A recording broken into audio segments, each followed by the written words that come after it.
in AMC is crazy work. But like because I invest in AMC, they kind of give me a bunch of little extra free like goodies and stuff like that. Mm-hmm. And so I can go watch Center for free, which is so crazy. But it's just like the thought process of like getting up, getting ready, getting dressed, going out to the movies, and like I'm like, bruh,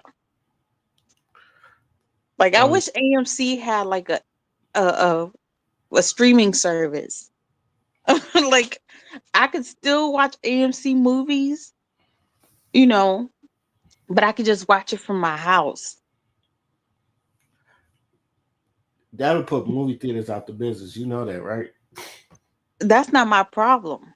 They was that is, like That's okay, who told like you're paying for like some people like going to like I'm not saying don't give physical buildings a place. Keep them because for some reason there's still other AMC like AMC is AMC, but there's still other theaters being created. So physical buildings, some people like showing up to places. They might find their husband out there. Who knows? He probably watching a movie by himself, and you watch a movie by yourself, and then boom, boom, boom. That's your future husband.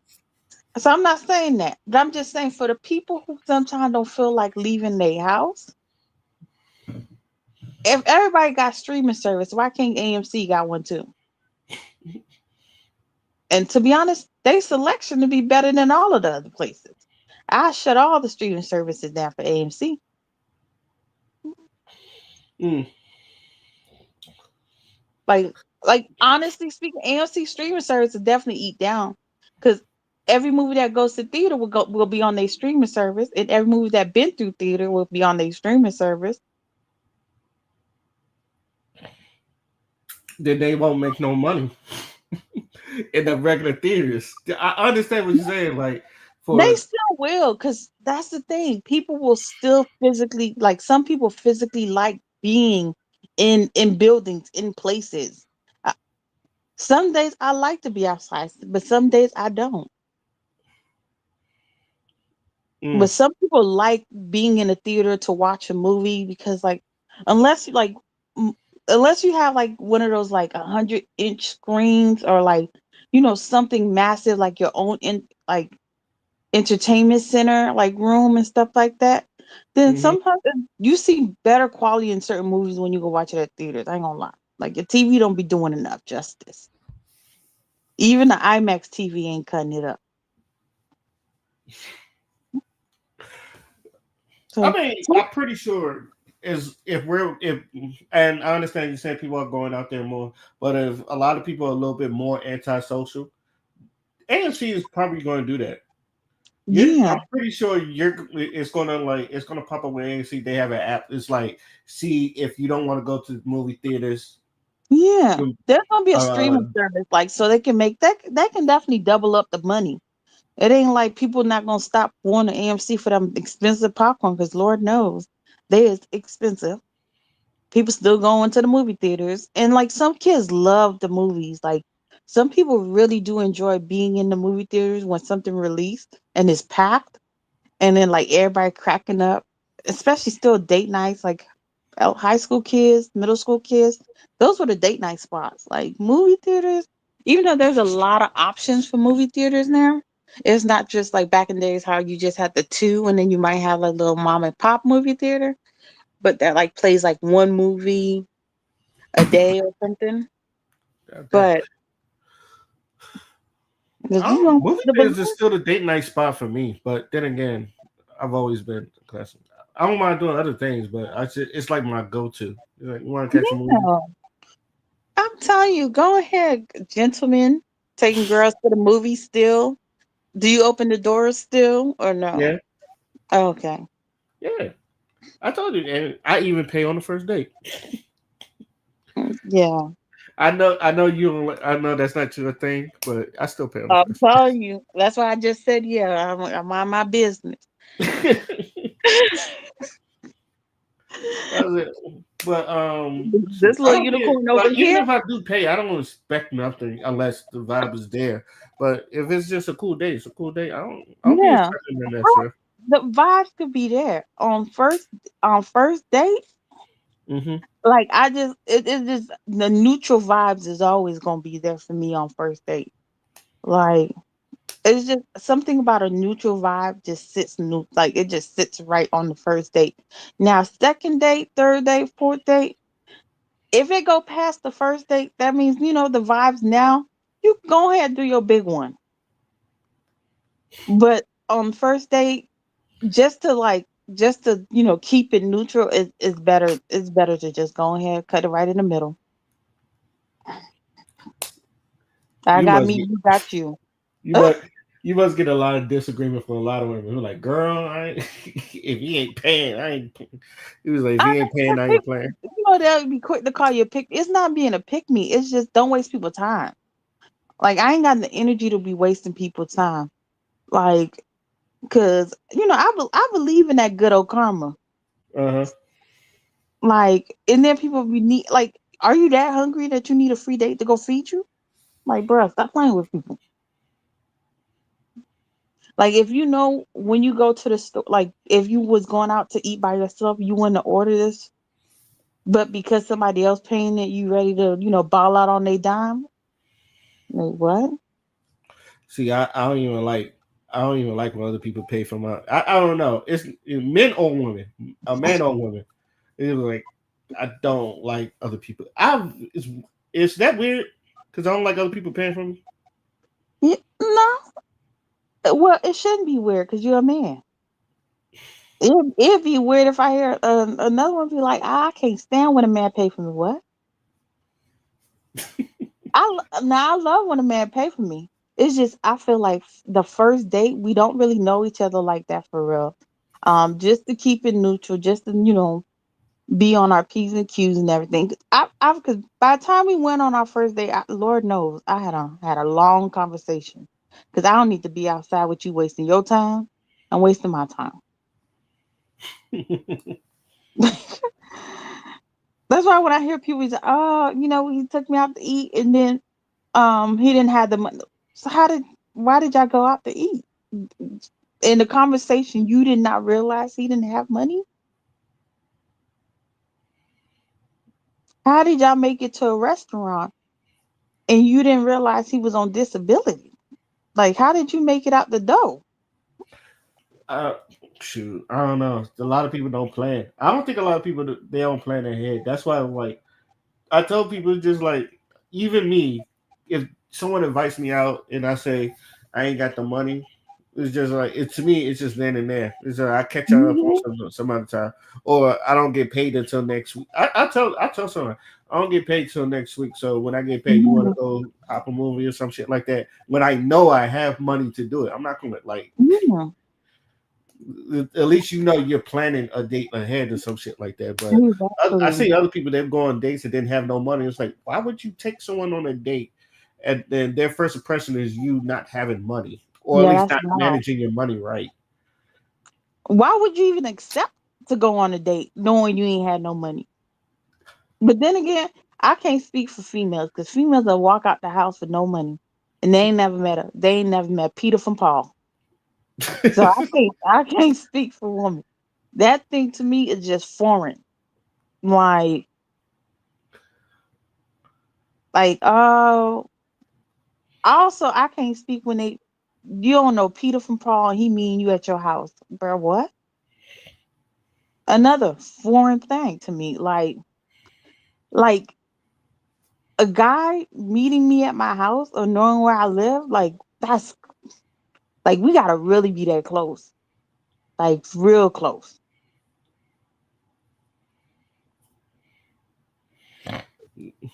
Cause that's just random behavior. Like you just be randomly letting guys know where you live at. No sense of security. Oh, Especially being a woman, like that's no sense of security. Like I, you too but comfortable. I don't think people be thinking that far ahead. Nah, I think too far ahead. I can't. That's just dumb behavior. Now, what if he come knock on your door random day? So you think you can fight a man? Like it don't make no sense. If he come knocking on there one random day, talking about something he needs some coffee, blase, blase. It's better you know where he lived than he know where you live until y'all real close and you comfortable.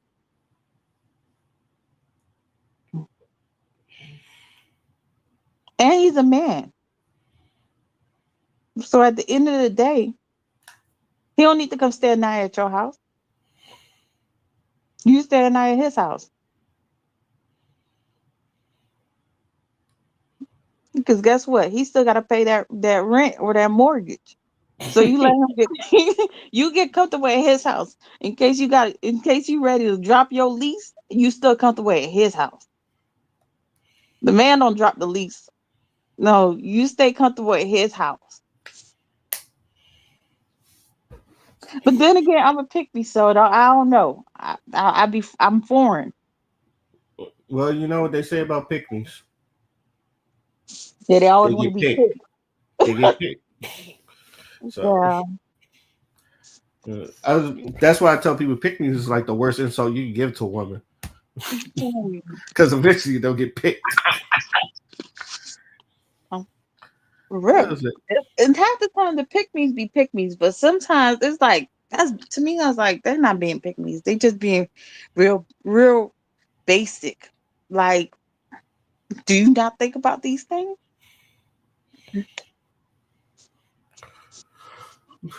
I guess not.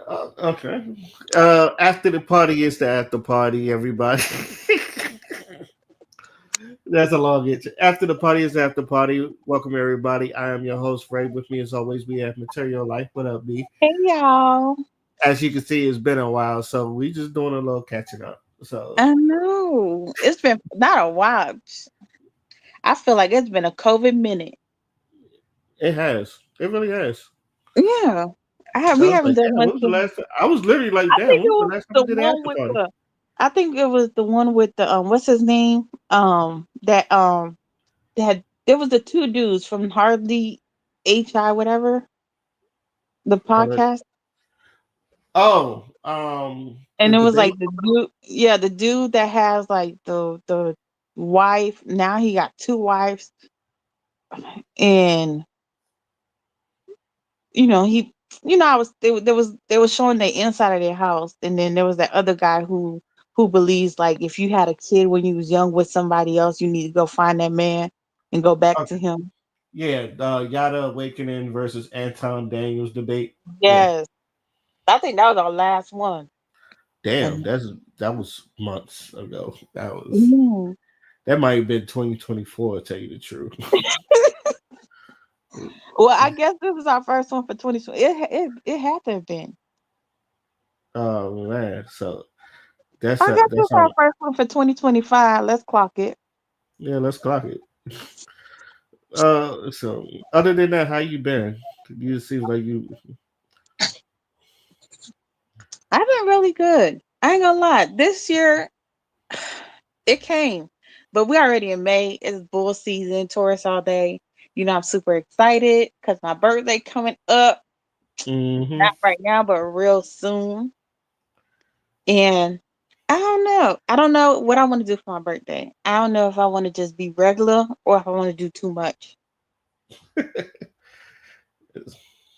You know, But as like besides you, I know so many goddamn Tauruses. So I know your sister one too. both of my sisters are Tauruses. And me and my sister one. Isn't that Hmm. crazy? And then my best friend, he's one. Yeah, So y'all the reason. and then my cousin's one. Damn. I Yeah. have a lot of Tauruses in my family, and I know a lot of Tauruses too. And then I think there's another one that's the same birthday as me. What's his name? Um, he used to be on the podcast. Xavier. Yeah, like I think we Yeah. have the exact same birthday. Y'all have the same birthday. I think so. On the 20th, I believe. Mm.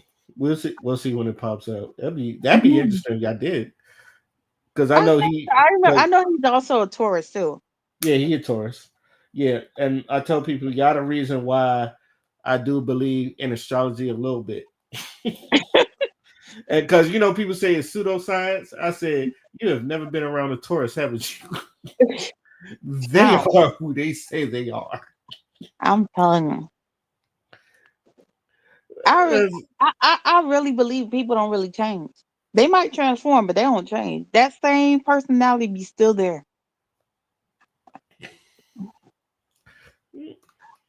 You know what? You just stop dealing with them the same way. And Yeah. so you don't see it no more. But the personality is still there.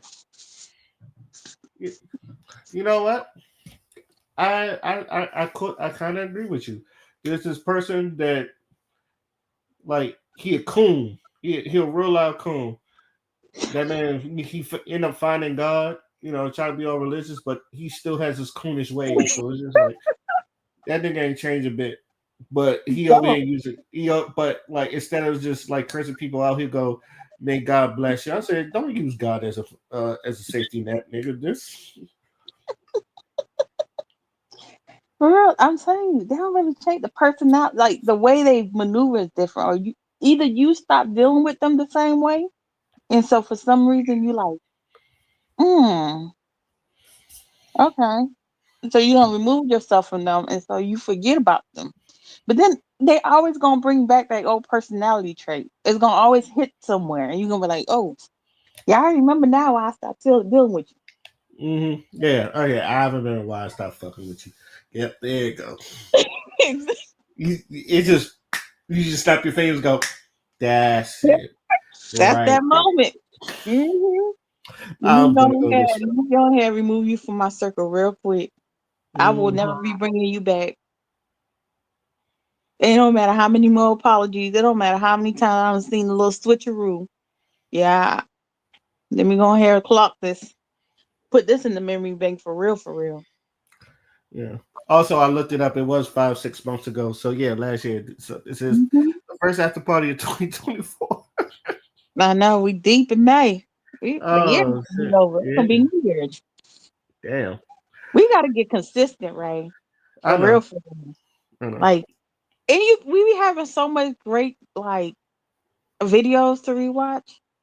It's just the consistent. Well, then again, our schedule. Well, not our schedule. I'm saying our schedule. Like our schedule is crazy. Your schedule.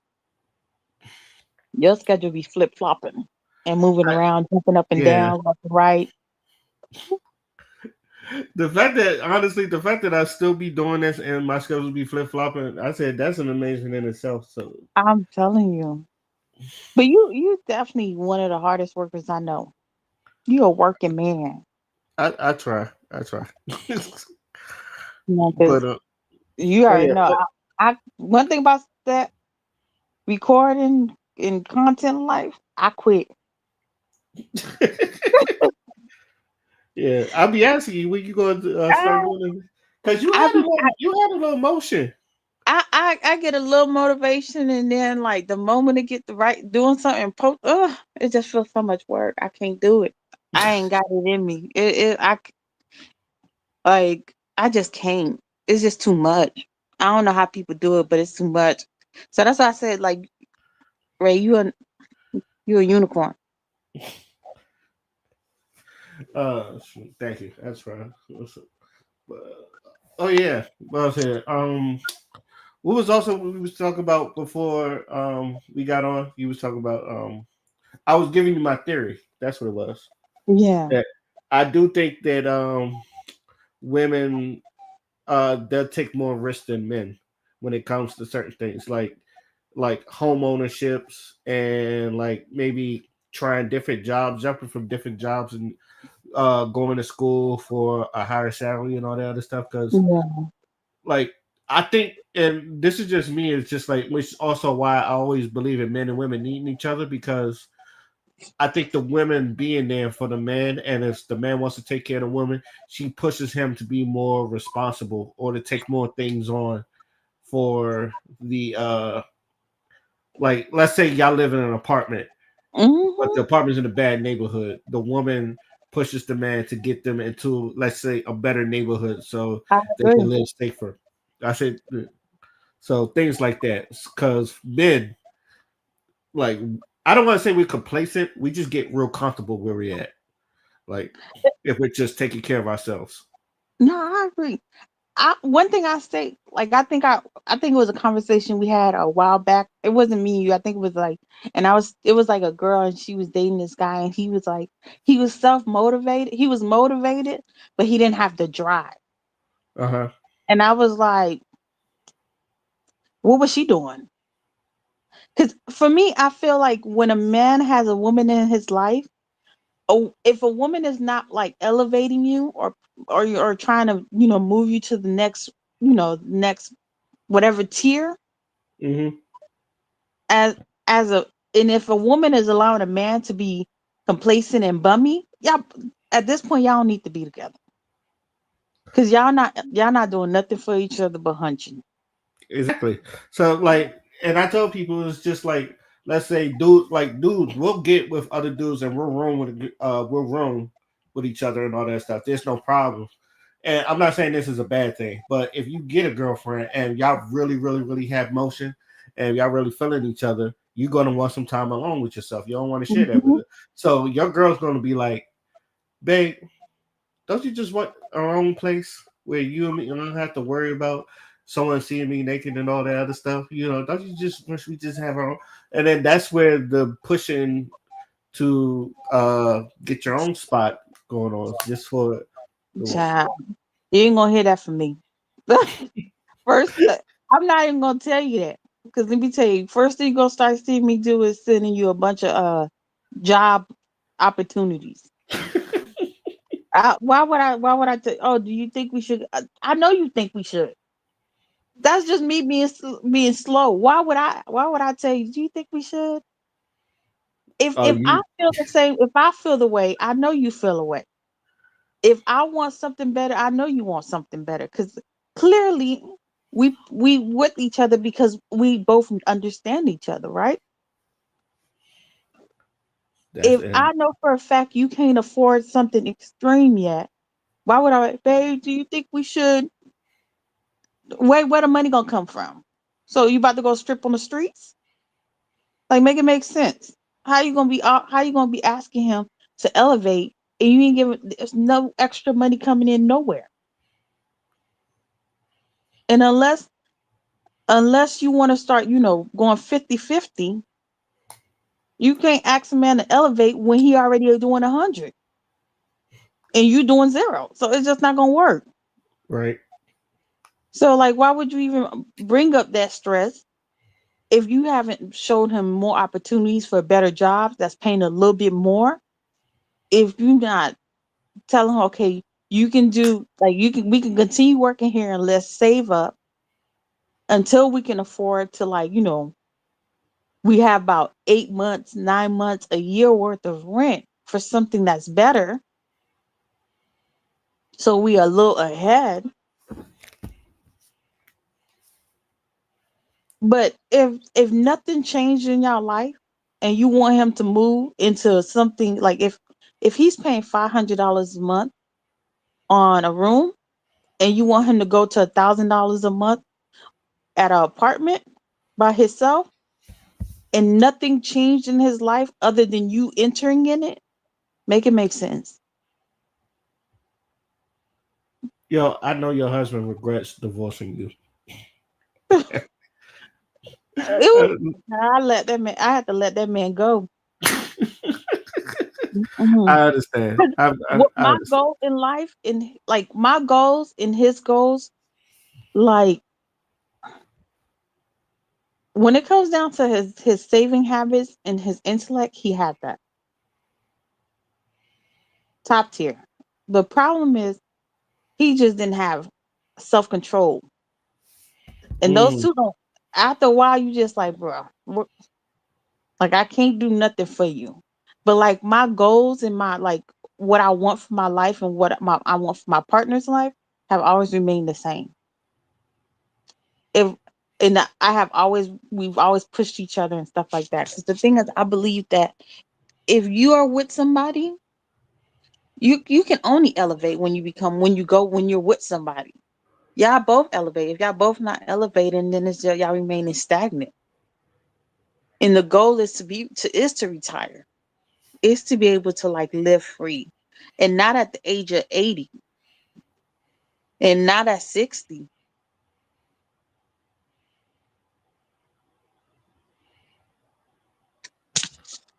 So I was Hmm. like, I'm like, but I'm the same way with everyone. I'm cool with all my friends, everybody in my circle.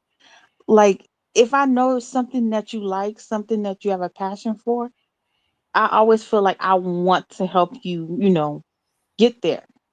I don't want to see nobody that I'm close with. I don't want to see nobody that I'm friends with. I don't want to see nobody that I'm with remain stagnant. And I'm moving forward and they're not going no direction. 'Cause that's just like, I'm not trying to be the leader of the pack. Like, how is that one person that's doing so great and everybody else behind you is falling apart? Like, bro, Yeah. make it make sense. Like, I understand you want to be the attention, but like, that's not my goal. It's not my goal. My goal is not to be the person with the highest attention. Like, I don't want everybody looking at me.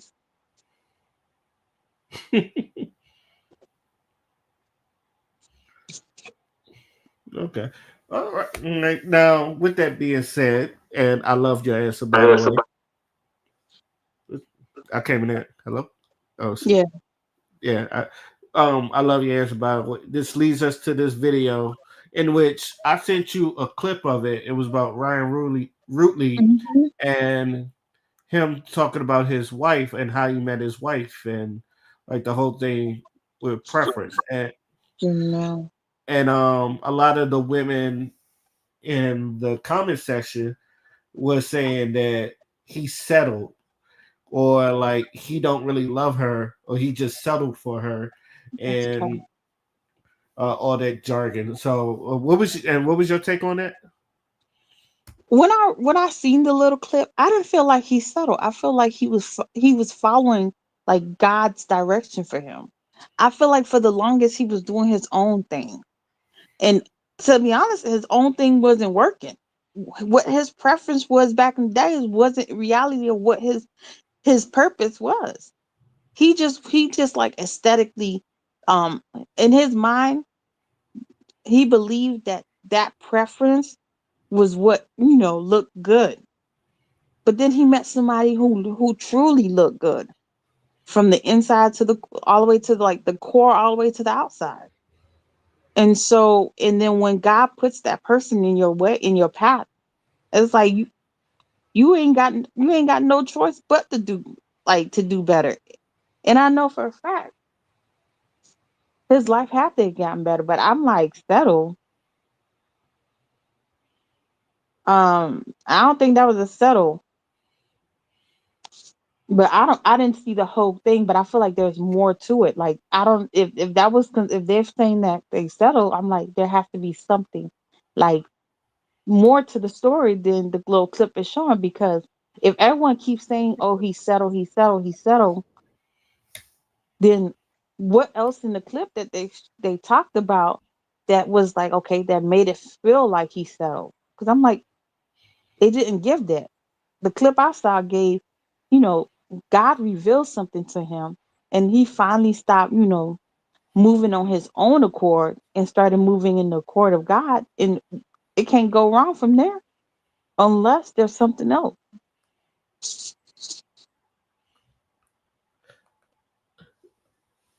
So this is my other theory that I feel like I don't know if it was.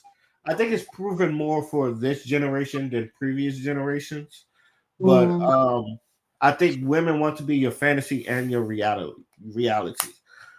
which in my opinion is like they want you to be the preference, also like the reason why your life is better because he did say his preference was a light skinned long haired woman, and obviously yeah, woman is dark skinned, but even in the video we about to play, he never downed his wife. He said she's a gorgeous woman, but if you yeah, see how they meet, but again it will like, well, the video I'm about to play you, he's about to explain everything, and then even how they met. So, yeah. so that's one thing. But before I get there, I want to tell like what some women don't understand, and men will say this all the time. Like I will, and I'm not calling her one, but A man will choose a strong six that does everything for him and makes his life better than a 10 that does nothing for him but look good.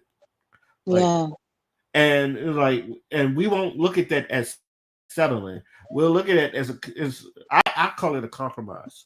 I feel like because I feel like the word settle is just bad in itself, but I like compromise because you're still getting what you want. Sometimes you might get a better option Yeah. than what you think you was getting with your preference.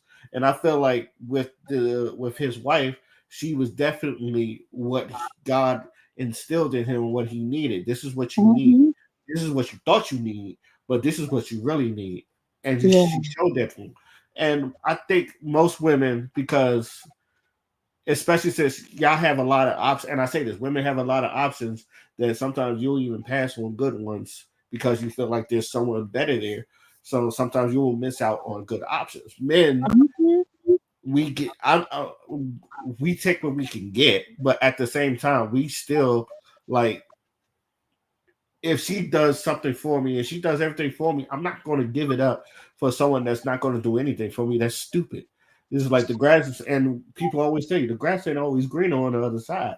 I got what I need right here. I'm good. I don't need that. But I feel like since most women do monkey, they have the option to monkey branch. And let's say like if you want a nigga with money, I could be a nigga with money, but someone next to me is another nigga with money with more money. You probably going to monkey branch off of him. So you just not attracted to me. You're attracted to the money. And like some women are like that. So with men, it's just like we most likely attracted to the woman. But at the same time, it's just like I'm not losing here either. So Yeah. but I think a lot of women is just like because he said I prefer light skinned women with long hair. I think a lot of women think that oh he don't really love you. He just like you're like they'll look at it as you'll do for now. It's like men don't rock like that. First of all, men don't even rock like that. And 80% of divorces are initiated by women. Hmm. So even all that, it's like it doesn't even make sense compared to what the numbers because men will stay in a marriage and women will be the ones to initiate divorce. Is so um but like B said, I had to look at it. I because even then I was like, what are they looking at that I'm not looking at? So let me just and you can't you only get so much from a little clip. And even Yeah. then, like in that clip that I sent her, it was more to it, but they didn't get to this. So I was like, let me find the full video, and this is what we got right here. I don't know if we're gonna get to the whole thing, but Yeah. Hold on. Let me say a little thing about what you just said just now. go To ahead. be honest, so men will compromise. That is true. That is proven fact. Um, they will definitely compromise on a lot of things. Women, on the other hand, they are visual beings. So they can compromise on some things depending on where the woman is in her life. Okay, okay, But a lot of like the younger you are, the less compromised you become. I can see that. If that makes sense. No, I can see it. Because I'm thinking about pop the balloon, right? We Yeah. say pop the balloon, and granted, that show is very shallow. We both Hmm. know that. And some the shit I've heard some women pop on, and it's just like, oh, he not tall enough, but I'm Yeah. 6 foot. But then I again, know, but women it will just become delusional depending on the setting also. So we may right. not, the younger you are, the less compromising you will do. But depending on the setting, the more delusional you will also be. So like when what's his name? The man who died, Kevin Samuel. Yeah. When he would speak on the delusion, because people would get on social media and ask for stuff that they would in reality, they know for a fact they could never get. But since we in the world of social media, there's in reality, I might not never see a millionaire, but in the land of social media, millionaires everywhere. Right. So you can be delusional in different settings because you don't know who would eventually see you. And they will see that standard of delusion and think that is your delusion. Because some people like they pretend to be God fearing on that social media status, but then when you like start to hear stuff that they say, you like, girl, what God you fearing? Because it's not given. Like you could pretend to not be a thought on social media, but when you start to hear people continue to talk, you like, that's a hoe. Yeah, that's a real hoe. That's a oh. Like I don't care how much she want to pretend like she want to be modest dressed. It's definitely given she sling, thing in the back seat real quick. Them legs wide open. Like he ain't even got to get her a room. She not asking for that.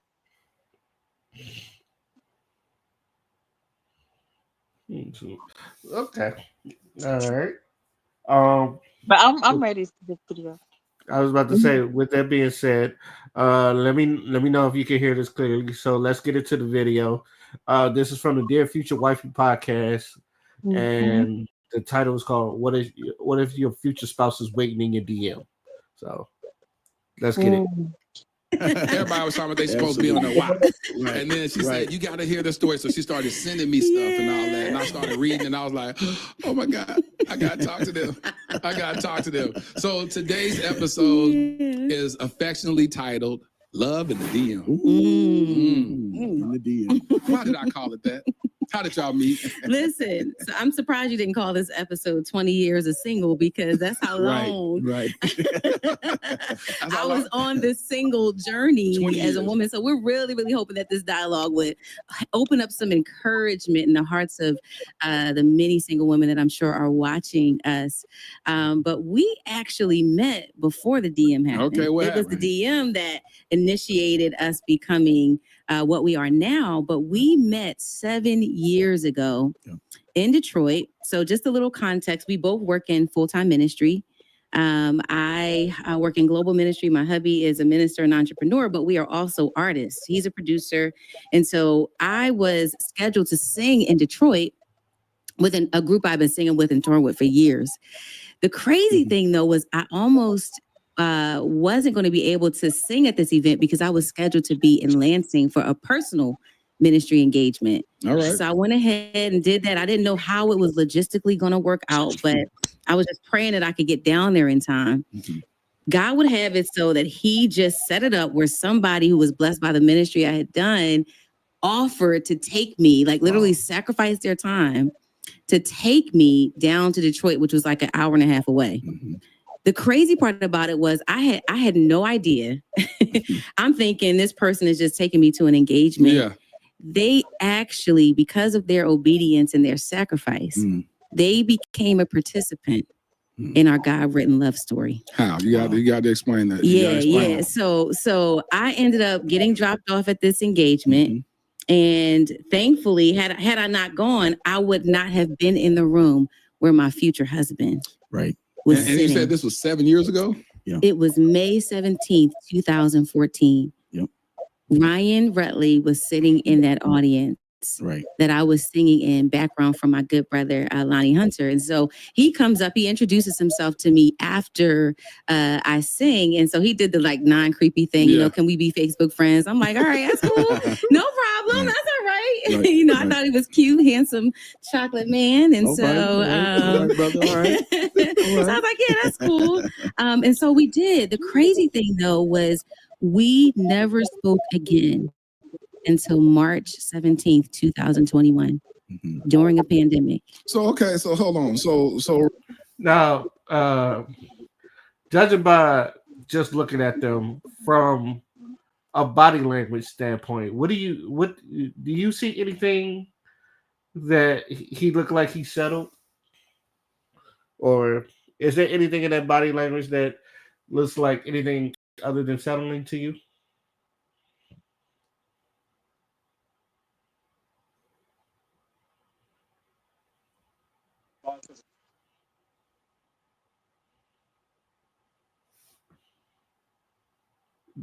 B, you there? Yeah, say it again. I said, okay, judging by like what they're talking about and the body language, does anything so far look like look or sounds like it's settling into you? Because I'm looking at the body language and you can tell like one, they're very close together. It's not even like there's no space in between them. She got her hand on his knee and it doesn't leave unless she's like, you could tell she's expressing from her hands, but as soon as she's done expressing, she goes back to that knee. So, and he's paying attention. He's just sitting there paying attention. So, what you see anything different? I don't know. I feel like I don't know. It seems, I guess, because she's talking right now and most of the conversation is happening with her, and I don't know his personality. He might not be a very like like active, like how some people have personality bubbles. Like she seems like she has like a very like energetic, very full personality, and he seems like he's not that. Like he's very serious, he's very focused, and he's like he doesn't really care for the fame. So I don't know. He just seems, I don't know. It's funny you say that because he's a producer and she's a singer. Yeah. And it seems, I don't know, it seems from the clip right here, it seems like I could see why people would think that he would settle, because it looks like she's more, like she could be more into him versus him being into her, but then it might be his personality. So I don't know. It's just too early to say, like, for them to have gotten that much, like, from the story though. But I'm like, damn. Like, what? I want to know why it took him from 2014, I think, to 2021, like during the pandemic, for who to message who. Like I need to know. Like it was just getting juicy, because like 2014, he done walked up, took your little social media handle, blase blase, and then 14, 15, 16, 17, 18, 19, 20, 8 years later.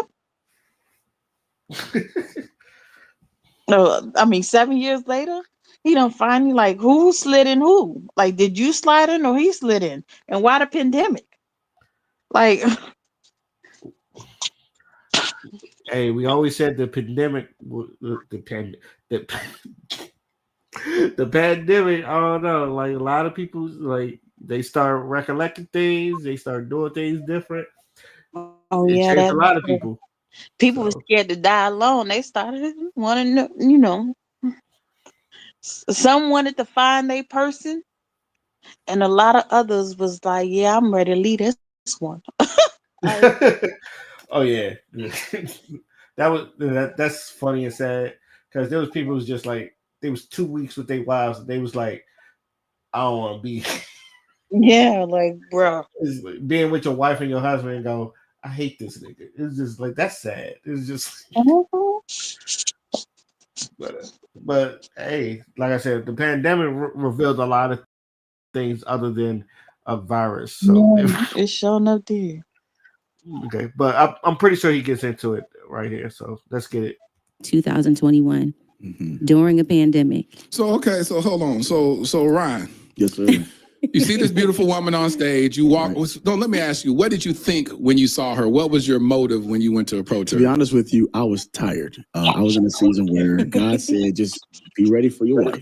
So I went to this concert. I was invited. And long story short, as I sat there, he gave all of his background singers an opportunity to get a piece of the song. So two of them stuck out to me. One guy's name was Chris, and then the other was Kanita. And so afterwards, I'm thinking in my mind initially, if they ever come back to Detroit, I might need them in the studio, might work on some records. So I introduced myself to the both of them, and after that, I left. And so when I introduced myself to Kanita, I didn't want to be the typical dude off the street, let me get your number in church. You know what I'm saying? So I just made it simple. I said, you know what? If you're on Facebook, I'll connect with you there. If you on social media, I'll leave it there. If it's more, cool. If it's not, cool. So hold on, but so you was open to more. I was open to more, but it wasn't my initial original intent. Yeah. See, I was in that time, even though God showed me her, I was still walking according to my preference. I liked light-skinned, long hair, petite models, all that crazy nonsense. I like what I want. Yeah. And so the Lord had to show me that that's where I was at. I was just in that season. I was open to what God had for me, but I was still walking according to my preference. That's good. And it wasn't until I said, okay, man, I surrender. I'm tired of meeting them my way. I need to meet someone, Lord, according to your way. And so, as I was at the concert, man, she caught my attention, but I said, okay, let me keep it moving. So after that, man, over the 7 years, it wasn't until year 6, I think I said happy birthday to her. And the year before I even, reached back out initially to even approach her. So you just watching her stories, or watching her Facebook? He was watching me. He actually DM'd me a couple of times, and I never saw them. I did. She ignored me, man. She ignored me, man. She said she didn't see it. I never saw his DM. No, she didn't see it. So this is there's a word even in that, because some of us sisters are praying for husbands, and they actually in your DM. You got to go. I didn't see at a particular particular time, and so he had sent me a couple of messages that I didn't notice until the week I actually saw when he messaged me on March 17th. But prior to that, he had sent a message like, "It's so beautiful today," and birthday message. Yep. And so to fast forward to us meeting now, the real DM. Yeah, let me hear that. The real DM was so I had just gotten out of a relationship some time after that, I think the year prior. So in 2019, I had just broke up with someone who I thought I was going to marry, and I was in love. So I thought I was happy. I was excited. And the Lord had to show me that I was in a season where I had a lot of choices. And the Lord spoke to me. I was frustrated. I'm like, man, why it's not always working out? And God said, Ryan, you have a lot of choices. Don't make a choice. And I'm like, what do you mean, Lord? Look at this buffet of women out here. Have a lot of choices. Don't make a choice. That would frustrate the mess out of me. Right. And so, and it wasn't until I went into prayer, man, and I sought the Lord, and I was reminded of even years before. I was always, I was divorced for 9 years. So every day in my apartment, I would write on an empty plate my desires from the Lord. I wrote out what I wanted spiritually, emotionally, physically, sexually. I wanted everything that God has for me according to purpose. And so I was reminded of that plate. And God said, when you have a lot of choices, meaning the option between one or two or more people, he said, you don't make a choice until you meet someone that doesn't leave you another choice. Now you make her a decision. And many women. Hold on. What do you think about what he said there? That's deep. That's deep. I ain't even gonna front, child. That's that right there is the word. And I feel like if that was in that clip, I don't think a lot of people would have said that he sounded like that right there. Like we're gonna keep watching, but that right there, like, could kill all that settle shit right there. Yeah, but I feel like that's the honest truth. Like, oh, that's so crazy. Because I told my sister that. I said, I was like, for me, I feel like I have these personality traits where I want things a certain way. And I said, until I find a man that like literally makes me feel completely 100% safe and protected, that I can remove all my barriers and trust in him completely, it's like, bro, no, I'm still gonna be crazy. Like I'm not. I can't. For me to give away control to somebody, like you have to have give me, like, I completely 100% know that your goals, where you want to go in life, and what you want to do in life we are completely 100% aligned. So until that comes, baby, I'm still crazy. I agree. I agree with what you're saying because that Mhm. makes perfect sense. But I'm gonna also say that is the stubborn ass Taurusing. Yeah, but it's also me being that female type. Yeah. I feel like that's why I say certain females, they don't like they don't compromise as much as men do. A lot of men will see potential, and they will see like okay, I see you, but they don't have to look too deep. But a female, we feel like we have to look a little bit deeper than just potential. Potential is cute, but potential also don't put food on the table. Um, Potential don't make you feel safe, but it's cute though. Mm-hmm. A lot of men have potential, but they don't like to work. That's not gonna work. And that's what I be telling people. I said potential is one thing, but is he showing you that he's trying to better his life? Is he Mhm. showing you? And I tell a lot of women this: is he showing you that what he says he's going to do is he achieving it, or he's just giving you selling you wolf tickets? Because Yeah. most people they'll say like I want to do this, this, and this, and I'm pretty sure because I know you're gonna be like, what are you doing to achieve that? What are your Mhm. options that you are looking at that? Have you looked into that field to know what it takes to even get there? And Mhm. like I'm pretty sure you break it down to a point where they don't even think about that. Yeah, because I'm definitely gonna ask the questions. I'm definitely gonna go do some research. And And, I, and one thing for sure, two things for certain. I'm definitely gonna make sure you're still working. What we not gonna do is have you thinking it's a goddamn free time. That's why oh, I you said gonna make sure. I'd rather find me a working man. Like I love me a man that love to work. Like the goal is to stop working, but I love a man who loves to work. Like people be telling me, I don't want a man who don't love to work. I like you to like to work. I don't care if you want to be a handyman, if you want to be Bob the Builder. I don't care. I just love me a man that love to work, especially in this day and age where men hate working too, just as much as women do. The apocalypse is coming. Where you going, baby? Well, I gotta go to work. Gotta. I'll say I you see you better tonight, go baby. ahead. Exactly. Build me the damn shed or something. Child, build me something. Protect me. So let me ask you this question. So I don't has any man ever walked up to you? And I've heard men say dumb shit to women all the time. My little sister be telling me some of the dumb shit men done said to her, and I'll be like, wow, they really said that. Has any man have ever said, "You're not my preference, but there's something about you"? Now you do. That's just a comfortable ass man. What type of shenanigans is that?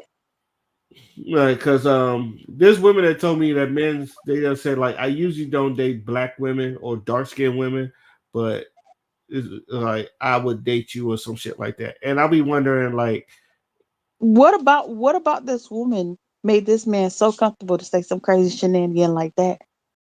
I think men are just stupid when we don't. No, This is one thing. Why would you say that? No, because we don't know what the fuck. Sometimes we don't know what we're saying that like or what we say can fuck up a situation. yeah, but some people have to have looked like the type for you to play in their face. Because for you to physically walk up to somebody and tell them, you're not my type, but something about you, that's wild words to me. And No, men do. Trust me, men do that. And I'm not gonna say it's deep. I just think that we don't think before we act, or because like imagine because like I said, Like that's like a lot of like a woman said that to one of my friends, and she was like, "Do you realize what the fuck you just said?" And we're just like, and they're just like, "Huh?" Like, it's like, it's, No, no, I ain't never heard that before. oh, I never heard it until I got to actually to the Navy. Because a lot Yeah, of people say like, because dudes will say something to like, "I don't date dark skinned women, but you'll do," or like some girl told me that, some dude said that. I was like, "You'll do," like you'll was like, I guess some people have that you can play my face type of face. I don't think I have one of those you can play my face type of face. "No, you don't. No, you don't." I Like knew that from first of all, when I first met you. I don't even entertain waste of times. So for you to entertain people who waste your time, to even have them come to you and say, "Well, you're not my type, but you would do." I would do what? Because I wouldn't even have a conversation with you. So why would me being your type be even a thing? So that's why I'm like, I don't get it. Like, how did you allow somebody to come up to you and even have the opportunity to say something like that to you? Oh yeah. Also, when men, I would say this: when men were feeling themselves, or sometimes it is alcohol. Sometimes it is alcohol make you say some dumb shit. Like I said, men Mhm. don't think. It's just Yeah. that's But men. the thing is, you have to have You have to gave have him the something to play opportunity in to your play in face. your face. Yeah, because it don't make no sense for him to have gotten that comfortable to say that to you. Like I don't have you can play my face. I just don't have it because half the time I don't even like. I know there's some guys who probably feel some type of or like probably like me, but I don't even give them the opportunity to tell me. I remember you Now passed. some do. I remember when we used to be in the club in Chicago, Great Lakes, in the club. I remember niggas try to dance up on you. Yeah, I'm going. If I don't know you, it's not happening. Like, and there's like people say, "Well, you don't know everybody." I don't need to know everybody. I just know I don't know you. People I know I dance with. If I don't know you and like I don't feel like the need to want to know you, I'm not dancing with you. Like my ass ain't dancing on everybody. It's just not free like that. I dance with people I know and people I would be willing to give the opportunity to know. I used to laugh. I ain't gonna hold you. I used to laugh when you did that. I used to- That's how I've always even when I've always been like that. It's just yeah, like no. Yeah. I without even knowing you, I was like, yeah, this girl don't play. yeah. That's what I was like. That's why I'm like, people. How you let people play your face like that? People be kikiing too much and liking to waste time. For somebody to walk up to you and say something like that, it's like, what made you think? Like, what did I do to make you think that you had the opportunity? You see what I mean? That means you Yes. had to have played with this person, entertained this person, and so then it was like, damn, she not that bad. Like that's not my type, but I definitely give it a try. So he thought you liked him, but in reality, it was not. It never gave that. So now he playing your face, and you was just like, did you hear what all that kiki and got you embarrassed? Well, there you go. Don't play in her face, ladies and gentlemen.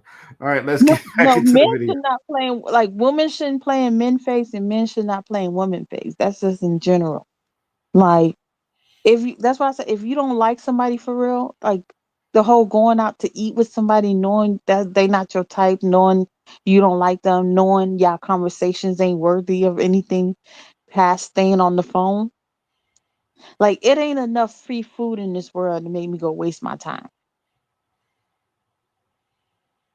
But people will go waste their time for free food. Like how hungry are you? Mm. Well, there you have it. Let's get back into the video. Hold on. Yes, sir. Yes, sir. I almost called you a nigga. I'm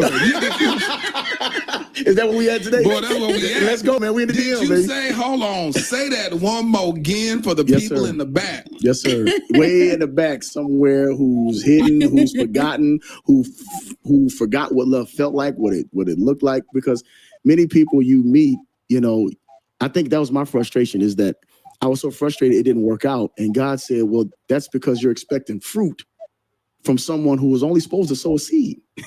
If you're a seed form, the best way you're going to remember love is that person that walked away from you. So the choice is when you have options, but a decision is when all the other choices have been narrowed down to the focus of one individual to say, wait a minute. Okay, my preference, that's cool, but my purpose is I need you in my life so that I can be fulfilled through God. And so God said, don't make a choice when you have many choices. And it's honest, you know, everybody ain't blind. This is a fine sister singing on the stage, many platforms, father's a pastor, you know, mom's doing well in life, or dad's. So people have things going on in their life, but they can. Live streaming is on. It's like as soon as we get to the good part, that's where I want to kind of stop. I'm telling you. This is why movie theaters cannot not exist. Right. Imagine being in movie theaters and oh, is it live streaming has stopped? Exactly. Or the clips freezes in between. No, can't do that. If I ever go to a movie theater and it start buffering, I'm leaving. Yeah. Fix That's your not your problem. Like, you have the whole clip for real. This is projecting stuff that is already solid. Yeah, I'm so glad that movie theaters still exist. That way I don't have to deal with buffering. Mm-hmm. You know? Fix your goddamn Wi-Fi, because like we'll get back into it, because I remember when the Super Mario Brothers movie that was coming out. I was excited to see that. I took my little sister, I took my niece, I took my little brother, because we all wanted to go see Mario. Imagine if all that started buffering. I'd have been pissed. It was like, what the fuck? I'm telling you, you start now questioning people paycheck. Like, go ahead, what's going on? Yeah. What type of service you got going on over here? I don't pay, especially with movie tickets being so high. I paid too much for your internet not to be right. Yeah, you know what's the best part about that? My little niece, she was more excited to see Mario than I was, and I was pretty excited. But she told me, because she was like 8 at the time, she was like, "You're not seeing this movie without me." I said, "Dang, okay." And she was serious. She was serious. I'm telling you, that one right there, ain't no man gonna play in her face. Oh no. She would not let a man play in her face. I could already see it. She said, "You're not going to watch that movie without me. You ain't got no other choice but to take her."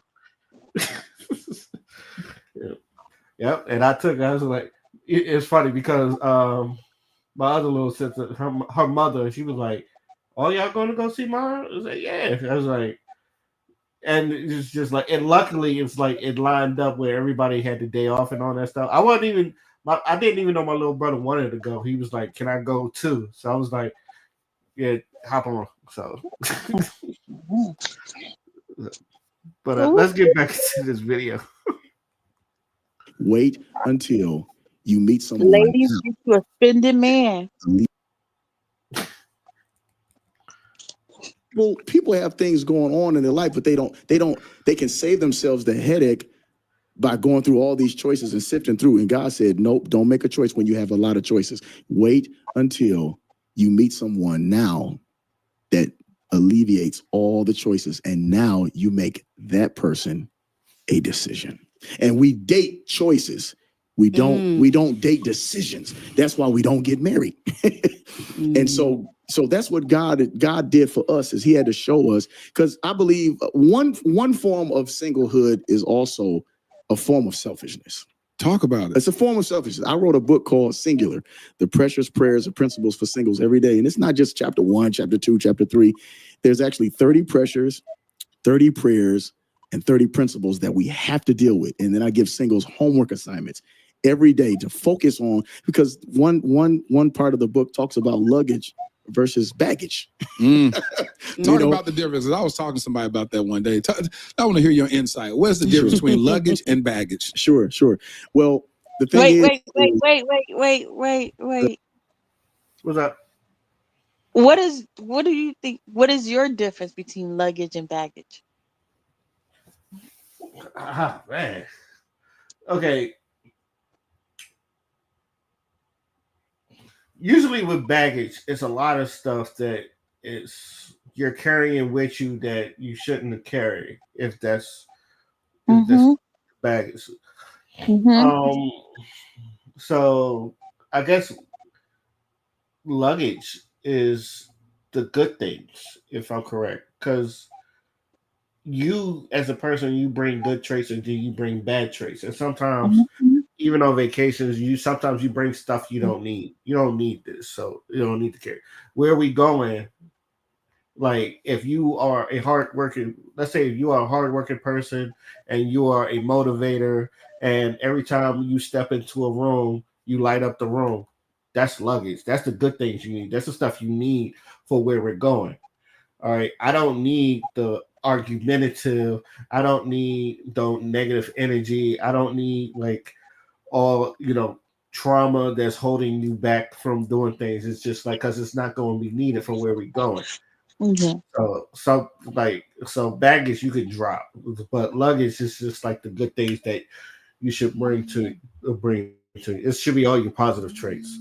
And I think that's where he's going with that too. I'm not sure, but I feel like that's how it's being deciphered. What about you?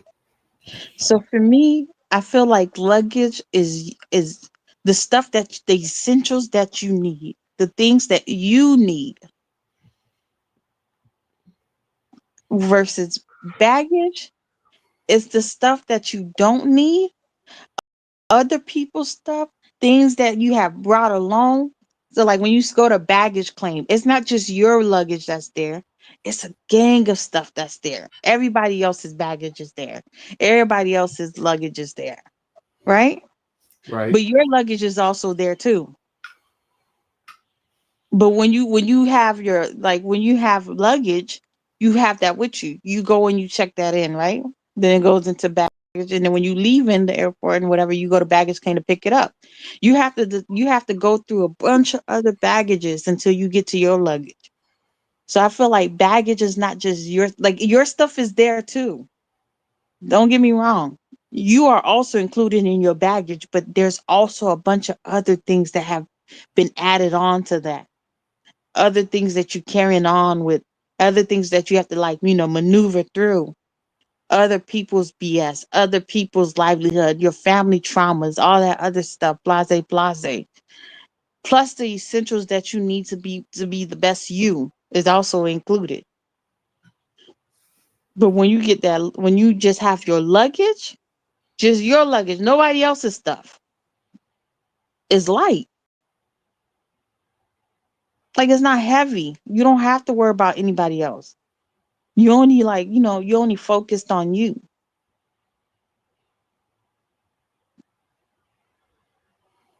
That's why luggage is your essentials, like the things that you need, the things that make you your best version.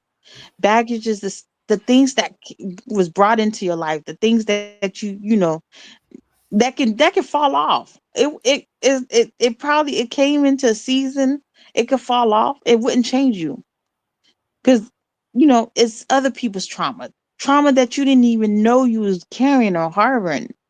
Family dilemmas, family situations, things that that doesn't make any sense, but it's there with you. But that don't mean your luggage ain't in there too. It's definitely in there. Because one thing about it, you is somewhere in there. You just holding hostage to all these other things too. But once you eventually start maneuvering through them and getting rid of them and taking a load off and whatever way you have to, They got to look clear. That's where you can see your luggage.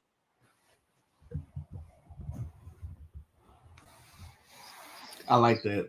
I like that. All right, let's get into the video. Let's get into it. Both of them you have to carry, but it's only going to be when you get to your destination. You're only going to need what you need. The baggage is everything you want. Yeah. The luggage is what you need to make the destination what it is. Sometimes you can bring baggage. Sometimes you overpack. You overpack. You're gonna bring swimsuits and you get there and you don't even get a chance to swim. So that's part of the baggage, but it's not part of the luggage. The need for being at your destination. And so that's just in a nutshell part of that section of the book. But man, those things help to shape us. And I think that most times when we're single, we lie to ourselves. Oh, I'm dating Jesus. Okay. You date Jesus, but I need a mate. Me too. But the love has to be, you're not complete with another person. The Bible says you are complete in him. You're complete in Christ. But now what you need on earth is compatibility. Yes. Is companionship. And so that should be a mirror. If it's spiritual, it's transferable. So let me ask you this, Kenita, where were you in this stage? Honestly, anytime when someone says I'm dating Jesus or something like that, I laugh at them. And I'll be like, yeah, you and everybody else. It's just yeah. So it's funny because I think a lot of people, especially, I do agree you need to learn how to live with yourself, learn how to like move on your own, especially solo dolo somewhere, because not everybody's gonna be with you all the time. But I think there is some people that are too comfortable moving dolo, or like you're not ready to live with someone else, or like especially like people that want to get into relationships and still do single people stuff. It's just like bad. They real bad with it. They real bad. And it's just like, that's when like, and I know you don't like dating, so you don't even have to go through this, but I tell people it's just like, yo, you can't be doing that, especially if you saying like this is your boyfriend or your girlfriend, or if you saying that's what you're dating. So you have to realize that you're not doing things for you no more. You're doing things for us. There is no more me, there is a we. So if you're going to do stuff, it's going to affect her or like affect him. And I feel like a lot of people don't get that part, because a lot of people still like, well, what about my needs? I say your needs will get met, but you got to understand like there's things that our needs need to get met first before you get to your personal needs. And then for some people, the sacrifice is necessary, and sometimes your needs will not get met at that time, but it's not saying like it will never get met. So maybe you don't need your needs met at that time, but if what you're sacrificing your needs is good for the family, let it be good for the family. Your time will come. Like that's but also I do want to say this.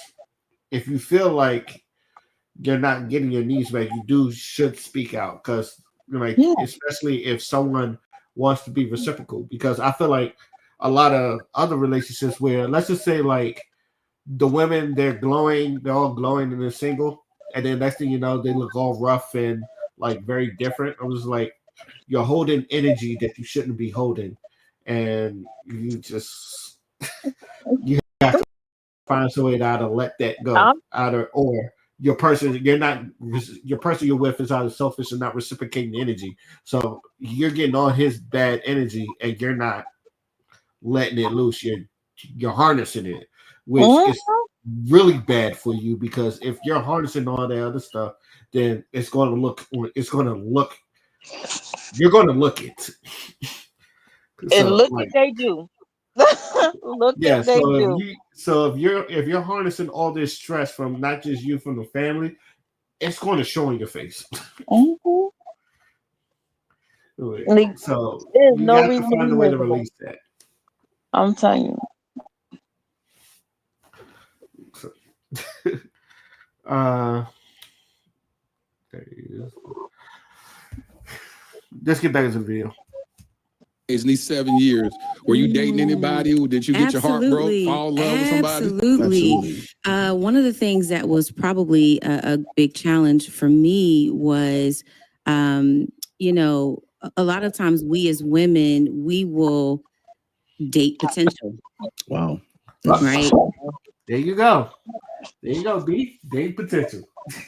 Yeah, that's that delusional talking. Back in the day, they told you, "Oh, you got to date." But I'm not gonna lie. When you're young, you date potential. When you get older, child, you realize potential could sometimes be homeless.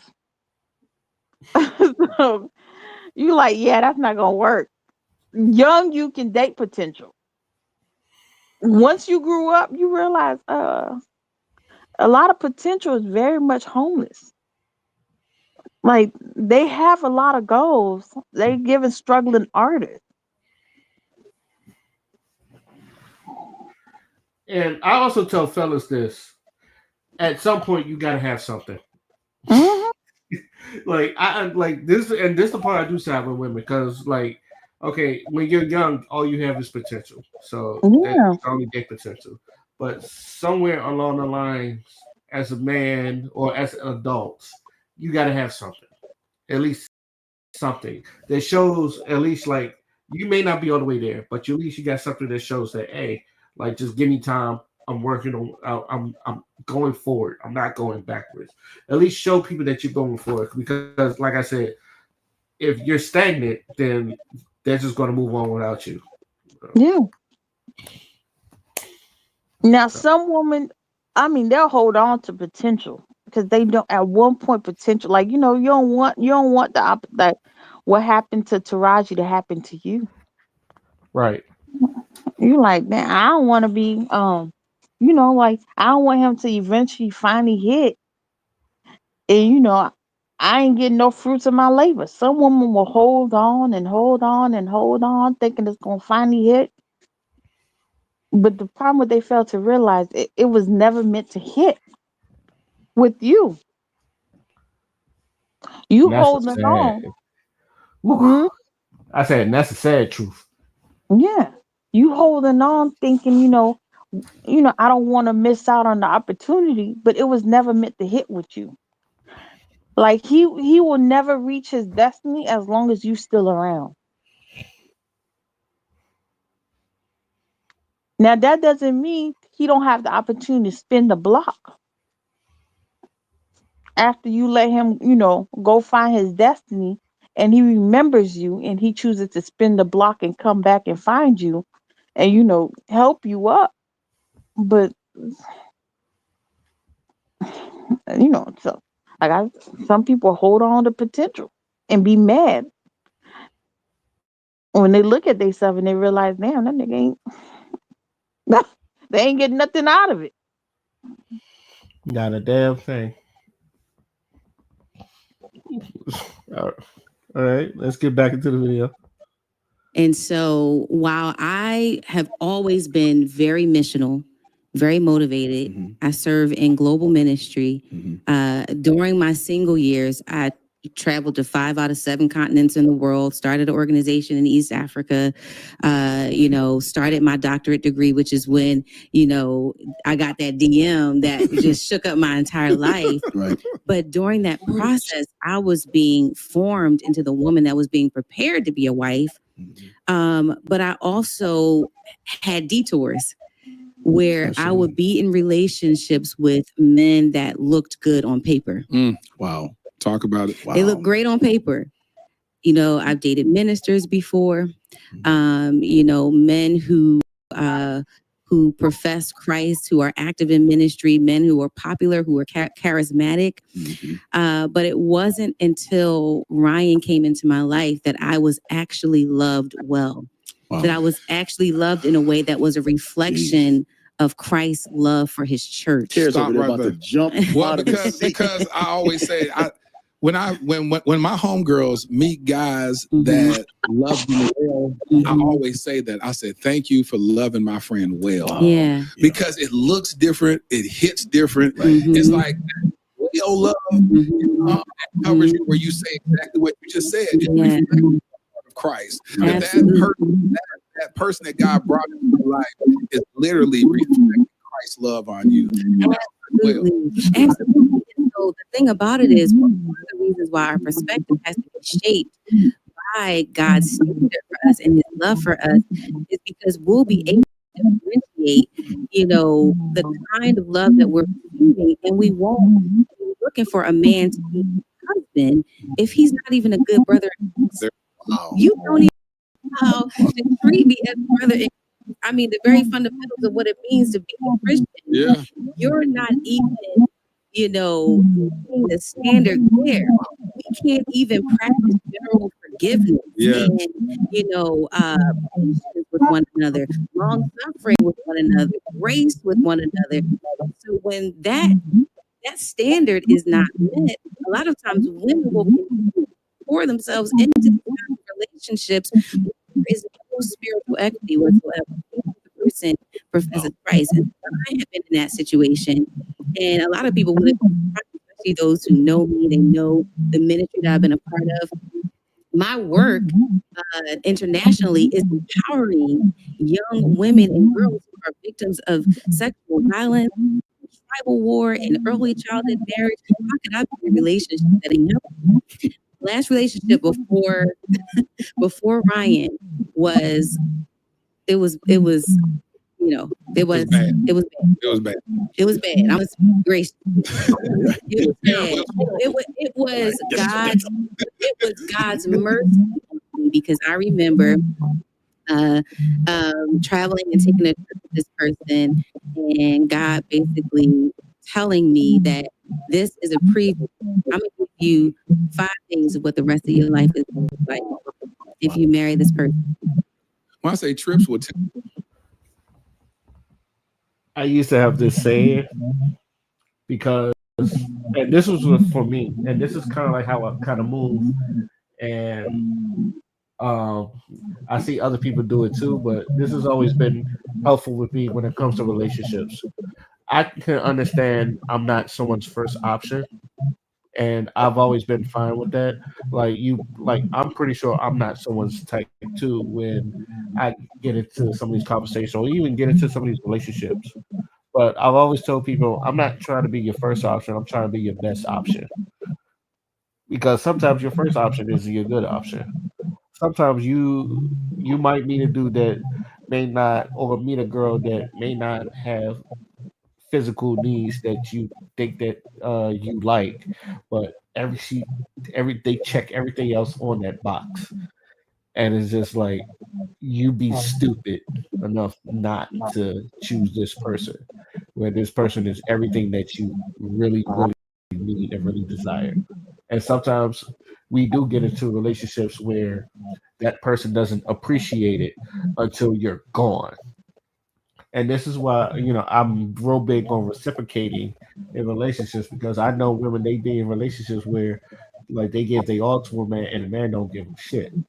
And I'll be the first to tell you, if that man don't pour into you like you pour into him, leave, because you're going to get drained and he's still going to be wanting more. And the same thing with men, because there are men that, do a lot for a woman and she don't do shit for him. It's like, you don't need to be in a relationship like that, because you're going to be drained. They're just going to hop on to the next person. And some people, they're like succubuses or vampires. They'll suck the energy out of you and leave you drained, and then just sit there and rot while they're gone and they're full energy. They can do whatever the fuck they want. If you feel like you are in those type of situations, you need to leave. And but also it's like those that are, like I said, if you know you're a good catch, you know what you're doing, like someone will appreciate it. Someone will come and appreciate it. So you don't have to stick with that person. Because there will be someone that appreciate what you bring, and they're going to love you for it, and you're going to love them, and they're going to reciprocate the energy. So that's why I tell people, don't try to be there. I don't care about being your first option. I care about being your best option. I know that's right. So even then, I'm looking at the way he, like, even so the way he talking about her, you could tell that's his one, and he don't play about this one. And I know I've said some people will rather be with a strong 6 and then over 10. She is not a strong 6. She's a gorgeous woman, by the way. But that's what most people, but men understand. Looks fade, and sometimes what they do matters more than looks will ever do. So, and he's not, and again, he's not winning for losing because you run her resume down. That girl got it. Yeah. So, what you think, B? No, I agree. The resume is definitely resume. Yeah. When she ran that resume down, I said, "Go ahead, run your resume down, girl." Okay. So you could I don't know. So I hope those women that was in them comment sections settle. I hope y'all went and go find this full podcast and just listen to this story. So you could tell he ain't settled for shit. Tell you a lot about somebody. Yes, they will. Dog it. You just made me flashback. They will. Trips will tell you about some people. Yes, they If this is settling, this is what I want to settle for. will. But that was something that, and I want to encourage the sisters out there because I don't want women to feel like their worth is determined by the person that they're with, but that God sees and understands their need to be loved. Right. The longest dialogue recorded in scripture between Jesus and anybody else was with the woman from Samaria, with a woman who sought out 5 different men to be loved, to feel valued, and to feel that she had some kind of worth. And he encountered her intentionally so that he could introduce himself to her as the one who could satisfy everything that she would ever need. Kaneda, you preaching. Right. You done started preaching. I'm trying to talk about y'all love story. Right. He says, over there. Once you take a drink of this water, you will never thirst again. That's right. But the beauty of that is, one, we as women, and what I had to understand in my single years and in those bad relationships is that God is the only one who can meet your deepest love need. Facts. In and outside of marriage. Yeah. However, we serve a God that sees us so well that he demonstrated in that passage that he understands our need to be loved. So much so that we will go to great lengths to experience it. Yes. That's why it doesn't matter what pedigree the woman is. She can be, an Ivy League school. She can have a PhD. She can make 6 figures. You're like, why would she date a guy like that? Yeah. Why would she stay with a guy that treats her that way? Still searching for love. Because we need to be loved. God created us to be in a relationship. He created us for companionship. Yeah. And he understands. And he demonstrated it with that beautiful woman from Samaria who went on to be able to tell everybody about what God had done in and through her. Wow. So let's continue talking about what God did in and through y'all. Yeah. Before you said, what do you think about what she was talking about?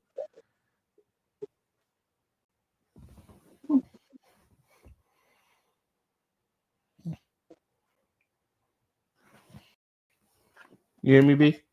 Yeah. Can you hear me? Oh, I said, what do you think? I said, what do you think of what she was saying? I think what she was saying was cute. I think she was speaking on her perspective.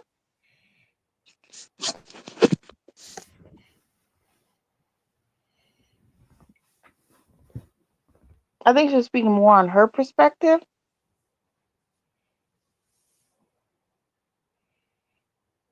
Okay.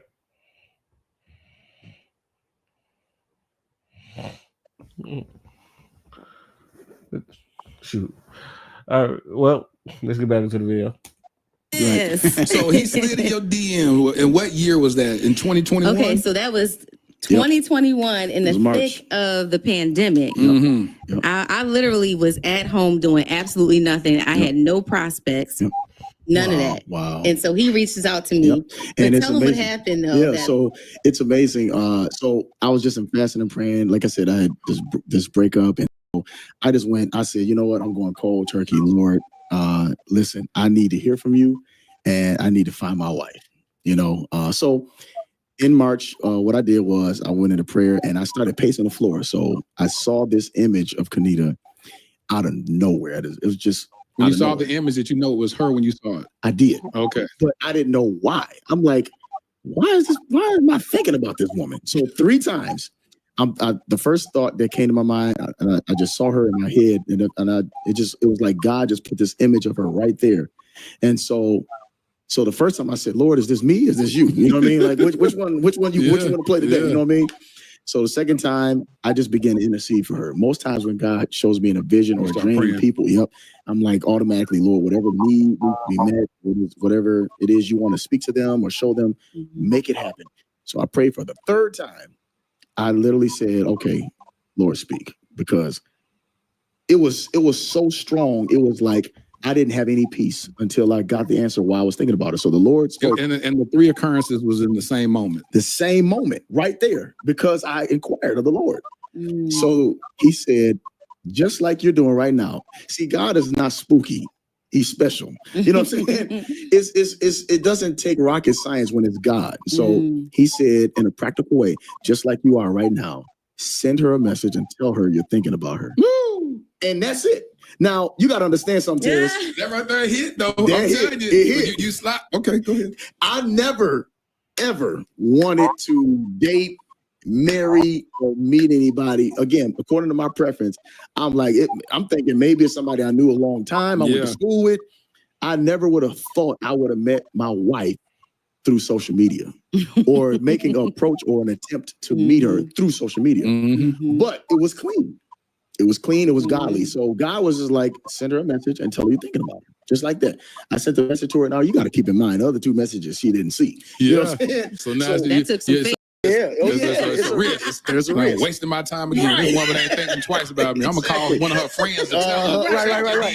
Send the message. You don't check your DMs. And that's where we can go wrong is, well, maybe now we want to start rationalizing with God. And no, if God said do it a certain way, do it his way. Because the way he told you, that thing right there will land. Sir. Oh, it will land. Listen. But that's the evidence of the fact that the reason why we are married today, the reason why I am a wife today and sitting on this couch right now is because I have a man who hears from God. Thank you, Lord. And obeys him. Thank you, Lord. So when he said that, when he sent that, how long was it before you saw it? This is the crazy part.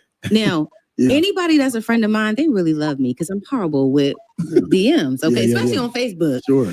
But right. I saw that message minutes after he sent it, and that is crazy. So unlike me. That's crazy. And so I actually was like, "What? Who is this?" And the crazy part was this was at a very pivotal time in my life. Yeah, because you said you was in this season. I was in this season, brokenness and trying to figure out something, recalibrating after heartbreak. Yep, absolutely. Just really trying to figure out, okay, God, maybe it is just going to be, I don't have that purpose partner. Maybe it is just me fulfilling my call, which that satisfies me, even though I still desire to be a wife. So when I saw his message, I was like, who is this guy? So I started looking at his page and I said, that's the guy I met back in Detroit. 7 years ago. 7 years ago. And I was actually lamenting that week because we had just laid to rest one of the closest women to me in my life. She was my big sister. She helped shape me to be, she was part of who helped me to become the woman I am today. And I was up against a major doctoral deadline. And so I was just really stressed. And so me seeing that message in that moment was just like unbelievable. So I responded. I'm like, oh, hey, how are you? I said, I'm so sorry I missed all your messages before, Repent. Yes, Repent from your wicked he ways. was so gracious and everything. He was like, "No, it's all good. I just wanted to let you know I was thinking about you. Just wanted to know I support what you're doing. Love what you're doing out here." And I was like, "Well, thank you so much." He was like, "Well, would you mind me asking if you're single?" There it is. Right. Shoot your shot, Ron. Bingo. Go ahead. There it is. That's the part. Before he goes, that's a shot in the dark. I ain't gonna lie. Not really. It was You don't definitely think in so? the light. No, it was definitely in the light. Are you answering DMs randomly? I know you don't answer DMs randomly because Well, I I don't get even see I get them them. spam DMs. I get them spam DMs that like people want to sell me stuff, whether it's like webcam videos or people like because I stream on Twitch and then people is like, hey, you need a logo for Twitch and all that other stuff. I get those, but not no. Hey, what's up? I'm trying to chill with you, Jakes. Yeah, no, I don't see them DMs. I don't even be up in that channel. You don't get them type of DMs. You don't get no DMs with dudes be like, hey, what's up? I couldn't tell you the last time I looked at. You know how? So Instagram has like the different versions of DM. Yeah. Let me go to it. Yeah, I think it's a request, right? Yeah. I don't even go look at that. Yeah, there's people in there, but the good thing is you can see it. But like, there's general. I done moved some people into general that is like, bro, why are you messaging me? And then there's the request section. That's the ones I'm like, the general is like you friends with the person, but you really not like. You really don't want them to pop up on your main DM, like your main messages. So you can move them to general and like you really won't see the notification for them.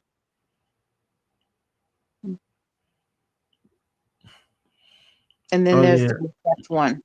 Yep. I'm looking at it now. Yeah. Because especially if people start to get annoying, like your personality start to be too much. I done moved you to general. And then you'd be like, oh, y'all never respond back. I don't see it.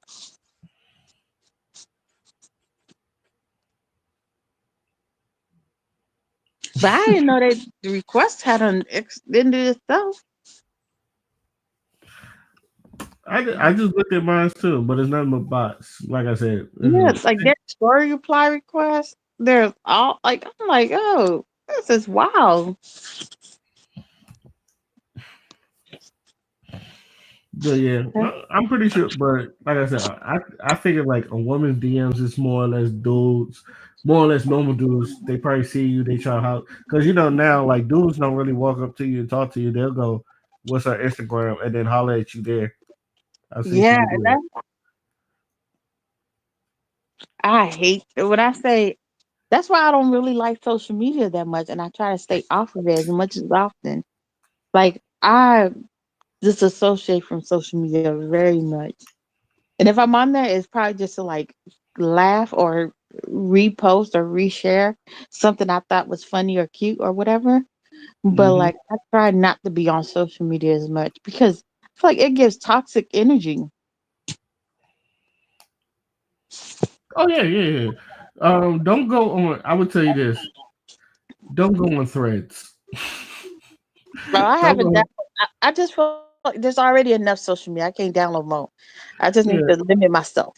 I tell people don't go on Threads because for some reason it's like Twitter, but it's more bashing of like I have never met a channel where like black men bashes black women and black women be bashing black men. I was like, now and this is probably gonna be a topic on the podcast. It's just like, do black men really like? They're now saying, do black men really like black women outside of attraction? I'm like, oh wow, yeah. It's just like now women are feeling like that. So it's just like,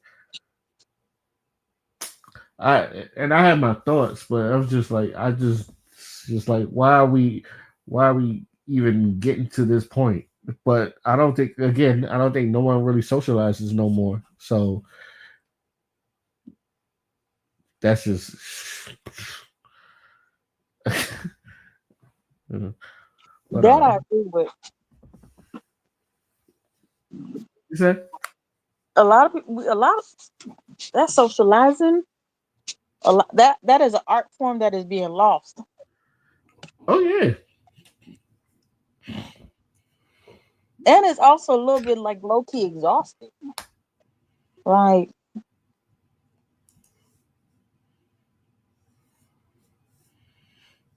Well, dudes don't want to be called a creep. If they walk up to a girl, if they like and say hi or some shit, they're afraid they're getting called a creep. And I feel to me, I feel they pain, but I'm like, yo, that might be your future wife. So you may never see her again.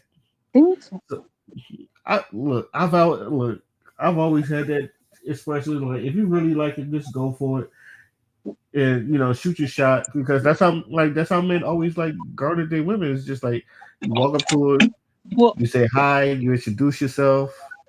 It's like, I think you're very pretty. Can I get your number? And then like, what's your name? Be very cordial. As long as you're very cordial, you'll be fine. Yeah. So that's just it. But yeah. But it just don't walk up creepy, or just don't do no creepy shit. You won't be called a creep. But that's what I tell people. But let's get back to the video. About being saved and satisfied and secluded and all of that. Listen, there's just a real side. It's gotta okay, be. after you obey God, then the Bible says, forget not his benefits towards us. So let me be beneficial to you, sister. He was like, but the thing about Ryan that's so amazing is that he is extremely intentional. It started with that direct question. He encouraged me. He was so gracious. Now I've gotten a million DMs over my single life. Absolutely. Some of them, were so disturbing that it actually gave me doubts about being married. Yeah. Because not all of them was from single men. Oh, yeah. You know what I'm saying? Yeah. And so, when he did that, he said, I told him, yeah, I'm single. He said, I can't believe you're single, but I would love to come and just show you a great time. Yep. I was like, well, where you? I said, where you at? Oh, yeah. Right. Oh, yeah. I need a pound right here. Yes, sir. Yeah. Yes, sir. See, there you go. Straightforward, direct. You single? Yo, let me show you how to have a good time. Mm-hmm. But you can tell these are older individuals, so they come from that era. I'm not sure if it works for people younger than SB, but I know, like, I still do the direct approach. They say yes, they say yes. They say no, they say no. It's whatever. So Yeah. Like, do dudes still come up and holler at you? Yeah. Some do, but not the ones I want. But the ones I want, they don't be like, it don't give direct. It gives like there was this one dude I seen recently, and I was like, man, he got a job. He was fine, and he did the whole like, being frivolous, like he held the door for me. And then when it was time for me to pay, like he let me get in front of him and stuff like that. But it wasn't like it didn't give like, because when I say he held the door, I was still in my car. Oh wow. Like he was standing over, like he was looking at me and I was looking at him. And he was holding the door. Like he didn't open it, but he was right in front of it. Like, I see you, I'm waiting for you to come out. And I'll hold it. Like I'm like, oh, okay. So I finally came out. And then, he opened it. And I was like, thank you. And then I went and shopped at the not the grocery store, at the gas station, got what I needed because it was in the morning. And then I was leaving. He was already in line, but then he fake walked back as if like he wasn't in line to let me get in front of him. Mm-hmm. And you know, like girls would be like, "Oh, you was just trying to look at your butt." Y'all so tacky. Like, what? All this booty in the world. You think guys so pressed on one booty? You know what I mean? Right. I was like, damn. Why didn't he ask for my number? Because I would have gave it. Because even though I have a fake number and a real number and another number, but I definitely would have gave my real number. Now, if he weird, you gave him a fake number. No, if he weird, because he was gonna have my real number. If he weird, I just would have stopped answering. Because it takes 0.0 seconds for me to stop. I tell. Man, that's another thing about dating in your 30s, though. It's like, especially for men, like you do tread carefully, because especially if a woman got out of a bad relationship, is like if they even smell something that's like something that reminds them of their past relationship, they go, "Oh, I'm going." And I don't blame them, but because it's just like, but that's like the baggage that they carry that some people just don't know how to like get over. But like but also you just careful that you don't want to go through that bullshit again, which I understand. Yeah. Like you don't want to repeat the same shit, and then you wonder why I keep going through the same shit with these niggas and some shit like that. So it's a minefield. Mm-hmm. Especially when people repeating the same shenanigans. I'm like, so at what point did you learn? Or when did you learn? Or when are you going to learn? Which one is it? Like, at what point did you learn? When will you learn?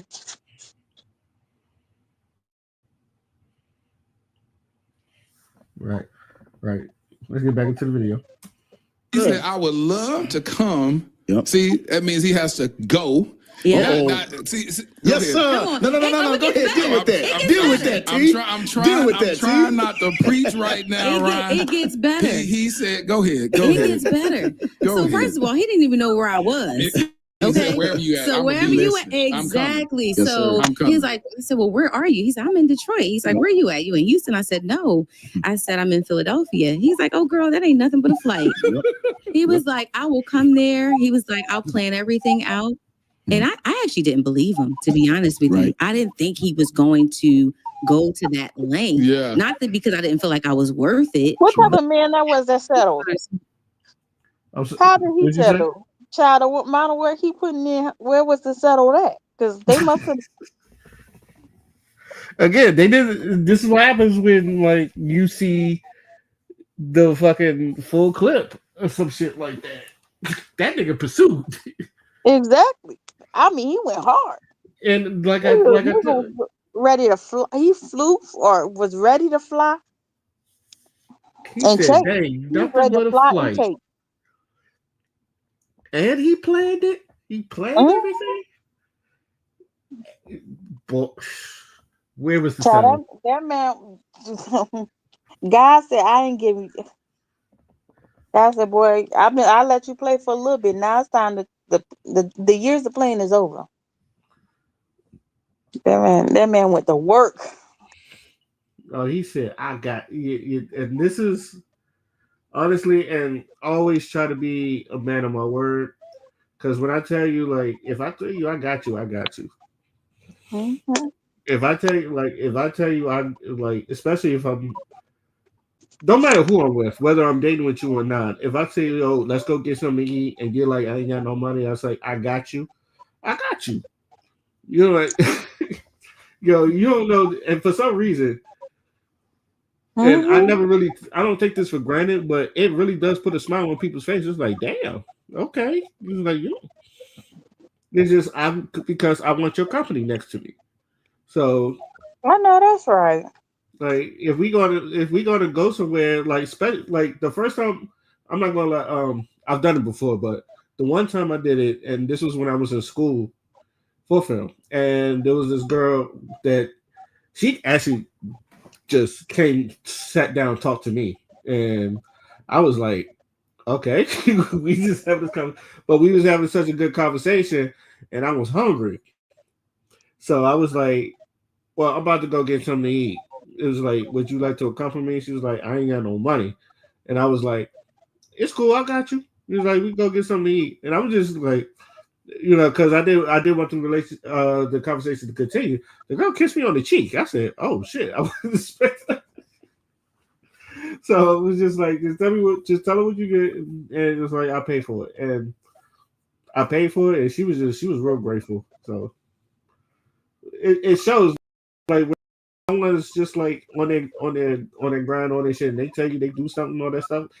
You really should leave a lasting impression. That's why I tell people like if you're gonna go on a date with someone, at least go when you have money to where you you don't have to worry about not paying for shit. Mm-hmm. Because if I tell you like, yo, let's go to the movies, and I know you're neutral, but even then, and you probably will fight me for this. But if I tell you I'm paying for shit, I'm going to pay. Yeah. I Like probably I already understand. have my ticket. Yeah, and I understand where you're coming from, and you're not wrong for doing that. If anything, that's a blessing. I tell people because you're going Dutch because y'all don't know each other. Y'all get the feeling. You're like second to date. You did say second and third date. You could do that, but right now, keep it neutral. Mm-hmm. I fucking understand that. Some dudes are just like, if I'm telling you I pay for it, I pay for it. So Some people they feel like like some guys it depends on their personality trait. They feel like damn, like but if you can if I feel like if you feel like that's too like you want to create an argument about that, child, don't worry. We ain't going nowhere. I can tell you right now, we not going nowhere. There is no need to argue, sir. I'm not stepping a single foot with you. Because the spirit you got running with you right now is not it. Because there yeah, is no reason to need to argue. yeah, I told you, and you told me. And the good thing about decisions, we all make them. And my decision is to stay my ass home. right. And I will be smart about that decision. Mm. It's like, why? Like, why would I feel like, why would I do otherwise? Like, if I told you the first date, I just feel like because we don't know each other, it's better for us to just, split stuff down the middle and, keep it neutral. Like, we have bare, regular conversations. We'll continue to talk, and now we're able to see each other when we have these conversations. And, you can physically look at somebody and see, okay, nah, this is a line for real. Like, sometimes people can be on the phone and they could tell you a lot, but when you see each other, you can't lie. Right. When the facts start facting, you can't lie.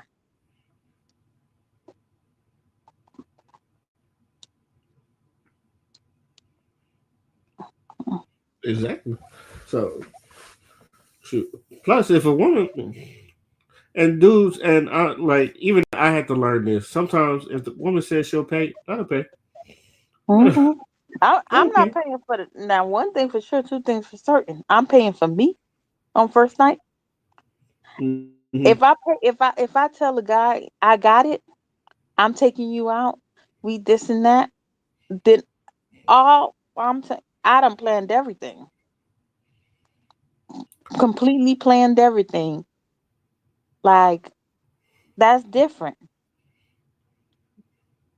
That's completely different.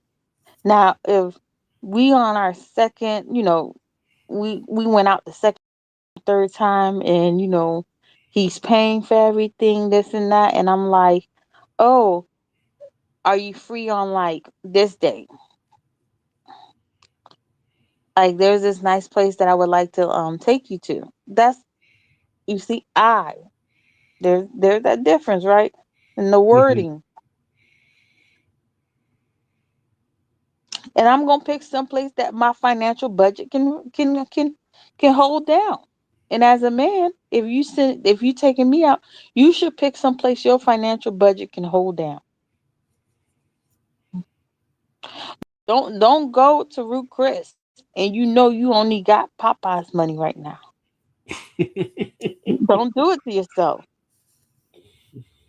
Hey man, that's why I said Applebee's Cheesecake Factory. I'm Applebee's, you got the 2 for $25 or 2 for $20. Yes, you can never go wrong. I don't care what anybody say. You can Yeah. never go wrong with Applebee's. Sometimes I think the food tastes better depending on where you go. Anyway. And if you gotta tell them your menu is over here, Hmm.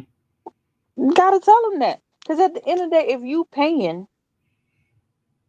I child, I feel if I'm paying for some shit, I can pick what the hell I'm picking. But if somebody else paying for some shit, you gotta pick what they financially can pick and pay for. Like you might want to send a recommendation. You might want to look at the menus over here. This is the budget.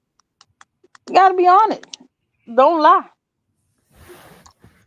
And if you're afraid to be honest, child, then again, And you don't people need to be go. given. People with people for no reason. I ain't got those type of times. I don't got the energy or the time to people around with people. That's what I say. I'm not the type to waste time. I ain't got it in me to waste my time or your time. Right. Right. Especially not for no free meal. Yeah, you heard the lady. Let's get back into the video. Many men who have not kept their word, Yeah. you just like, okay, I'll believe it Yeah, when like, you hear. whatever. Right, You know what I mean? right. So he actually, not only did he fly to Philadelphia, but he arranged an entire weekend where he met my father. He set up a picnic for us. We went out to top. Hold on. Stop. So Yeah, he settled. you went and met her father. You throwing that out there out loud like that for no reason. Yeah, he's like this. I'm saying, like, yo, some of you, I don't bash black women. I'm not a black woman basher, not really. But there are some of you women that just like y'all delusional, and some of y'all unbelievable. And I've also said this, and this goes for both genders. A lot of y'all do not want to see happy relationships unless you are in one. So when you are not, and I've noticed that too, when you are not in happy relationships, y'all nitpick everything in a good relationship to where you want it to be bad. I don't get that.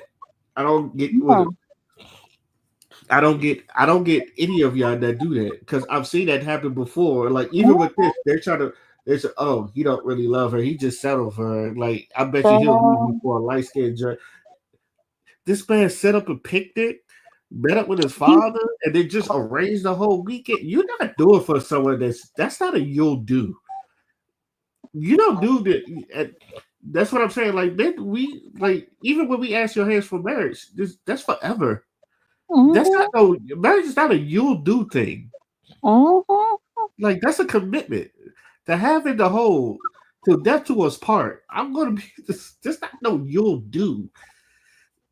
That is something like I cannot live without this woman. I cannot live without like she makes my whole life better. I want to build a future with her. I want to have kids with her. I want to grow old with. That's something men take marriage very seriously. So for the fact that say you, don't say men, say you. I know that's what I want. I want to grow old with a woman. Yeah, make sure you make it clear. Some men definitely be playing in people's face. So let's stick to right. you. You're right. Ladies, y'all hearing that? That's a good man, Savannah. That's a good man. That's a good man. Savannah, that's a good man right there, Greg. Clock that. See, y'all hear what he's saying? Don't I, act deaf. yeah, I'm speaking for myself. Like if I'm married, I want to spend the rest of my life with this woman. I know the woman I'm with. There's no one on top of her. Even if someone you would think that person looked better, I know my woman is better than anybody, any model, any superstar, any celebrity that come my way. It's like y'all not beating her. So if that's my wife, and some shit like that. I'm like, you think Will Smith? You think Will Smith loves Jada? I'm kind of like. No, I don't think that. You don't think I that? don't think that. I think they have built a business, and they are definitely solid on that. I'm agree with I you on wouldn't say that. love because the way they be hip hopping and don't stop. I'm like, baby, what they got going on over there?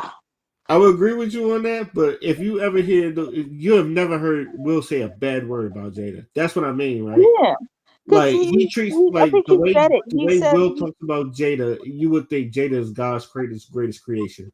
The way Will yeah, but talks about he that. said it. He said that I think when they got together, like she was gonna be his last. Like I think he said something about he wouldn't marry nobody else, or like he would never divorce her, or whatever the hell that their story is. It's something crazy though.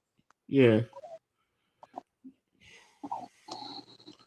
But yeah, it's just like I don't shoot like I know like Fresh and Fit, like the dude Myron, he said like in order for you to be like a high value man and all that stuff, one of his rules is, and I'm saying his rules is, you have to have at least 50 bodies upon your belt. And I'm like, 50 bodies, like yeah, 50 bodies a I week. disagree. Like you done slept with 50 women. I was like, I disagree with that fully. I just, I don't even want, honestly, and I don't even want to sleep with that many women. And I'm speaking for myself personally. I don't want to sleep with that many women, because why am I going through like 50 bodies and I haven't found nobody to be with and all that other stuff? 50 bodies is wild. 50 bodies, 50 bodies is wild. I know some people, they have 50 bodies in high school, and I go, how the fuck did Oh, you? Jesus. What they got going on? They ain't got no mamas or daddies? To have 50 bodies, that's crazy. Live streaming is on. Yeah, so that's what I was saying. Like, I don't attest to the 50 bodies thing, because I don't think you need to be a high value man to have 50 bodies and all that other stuff. That First of sounds all, 50 bodies is wild. 50 bodies is wild. And I'm real with mine. Like, I don't need to know anybody else's body count, but my body count, if not, is under 10. Like, Yeah. I don't want to sleep with that many women. That's just me. Under 10s is normal. That's respectful. A lot of people say that too. It's like, I tell people I don't want to know your body count. But people don't ask me what's my body count. I said under 10, if not 10. It was like this. I don't. This is like, I'm more or less I pursue long relationships and all the other stuff. So that's why I don't really just go around looking for pussy and some shit like that. So that's probably why you feel like men don't like women outside of attraction. Mm-hmm. But that's another thing we can get into. But yeah, this dude, if you, like you said, if this man settled, I want to see y'all definition of settling. So, which is why I usually specifically ask women, what is your definition of settling? Because if what he's doing is settling, then a lot of dudes need to step up their settle game. If you understand what I'm saying. Weekend. The first weekend. It ended up happening that way because before I left, he was available, and God really orchestrated the whole weekend. Yeah, he really did. I was ready to meet him the second time that I came back, but it just ended up happening. He was available. I said, and she. So you inquired about his availability? Sure, absolutely. You asked him? I need to meet him because I now I was in a place where I went because if we back up, one of the parts that my wife didn't say that we just forgot, 2 weeks before I came, we fasted and we prayed as friends. Mm-hmm. She was in a place already where she was fasting and praying, and our church had just fasted and prayed. And I said, I tell you what, I'm gonna join you. But these are the things we're specifically gonna pray about, because she was sharing things, certain things about just in her life personally, and some things, and some family things that she was just believing God for. I said, oh, wait a minute. Well, we're gonna touch and agree about this right now. Let's put on hold what I think I'm feeling. Let's agree about God right now. Let's let that be our common denominator. So we went before the Lord, fasted and prayed. We talked every morning, early in the morning. We prayed, went about our day. And so it was like, this was really weird. It was like a Song of Solomon moment. I was becoming more attracted to her through the word. And this is what men don't understand. Oh God, I feel your presence. The thing is you can have a woman, but if you don't have a woman of the word, if you don't agree, the Bible says, how can two walk together except they agree? That means the root word for relationship is to relate. Talk about it. You gotta be able to relate to that person before you jump into bed with them. Yeah. You wanna jump into bed, you wanna have babies and sign documents that you don't even have no rights to. So I made it very evident, I'm not a boyfriend, I'm a husband. I told And her. he said that. He said that in our first phone. Talk to him. Talk to him. Talk to him. I'm not a boyfriend, I'm a husband. That's on your type of time, ain't it, B? You're not a girlfriend, you said, I don't date. You said, I'm a wife. You're like, ooh. Talk to him. It's like, I ain't gonna hold you, B. It's like the more you say it, and then the more I see it out of people, the more I'm leaning towards your direction. Wow, you're starting to get it. Yeah, you and me, we was back and forth on this, and then like I think as I get older, No, we wasn't back and forth on this. You was the only one back. I was pretty forth. Yeah, and then like the older I get, I was like, God damn, B might have a point, and now it's just like, shit, because it makes sense. Because it does make sense, especially like someone with the serious intent to marry. If you like have that serious intent to marry, you ain't trying to play no games, so it's just like, damn, B was on to something. I be saying that now. I was like, God damn, B be on to something. Yeah. The era of wasting time.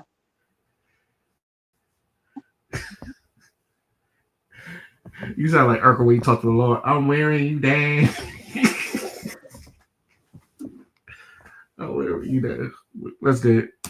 Ron, I want Terrence, go ahead. You jumping out your skin. I want you to say that one more time. Yes, that sir. You're not a what? I'm not a boyfriend. I'm a husband. I say that all the time. I say, yes, sir. I tell women, I'm like, listen. Yes, sir. They're like, why you ain't with nobody? Yep. I said, because I don't want a girlfriend. Wow. I want a wife. I said, I'm not going to sit around. I said, my sons are at the ages Thank to have you. girlfriends. Thank like, you. I'm Yeah. a grown man. What I look like talking about, this is my girlfriend. Thank you. Taking her to Exactly. the Christmas family dinner or whatever, my girlfriend. Then the next year, there's a new girlfriend. I'm a grown man. I'm Yes. 44 years old. What I look like running around with a girlfriend? I'm with So you. I said, Yep. if girlfriend is what it is and boyfriend is what it is, we can just be We friends. can be friends. Until God tells me this is my wife. Absolutely. And then until that point, Absolutely. we ain't And got time that's to what play he around. actually said Yes, sir. Bless you. in our first phone conversation. That's another thing. Right. So many things happen and so swiftly. So fast. Yep.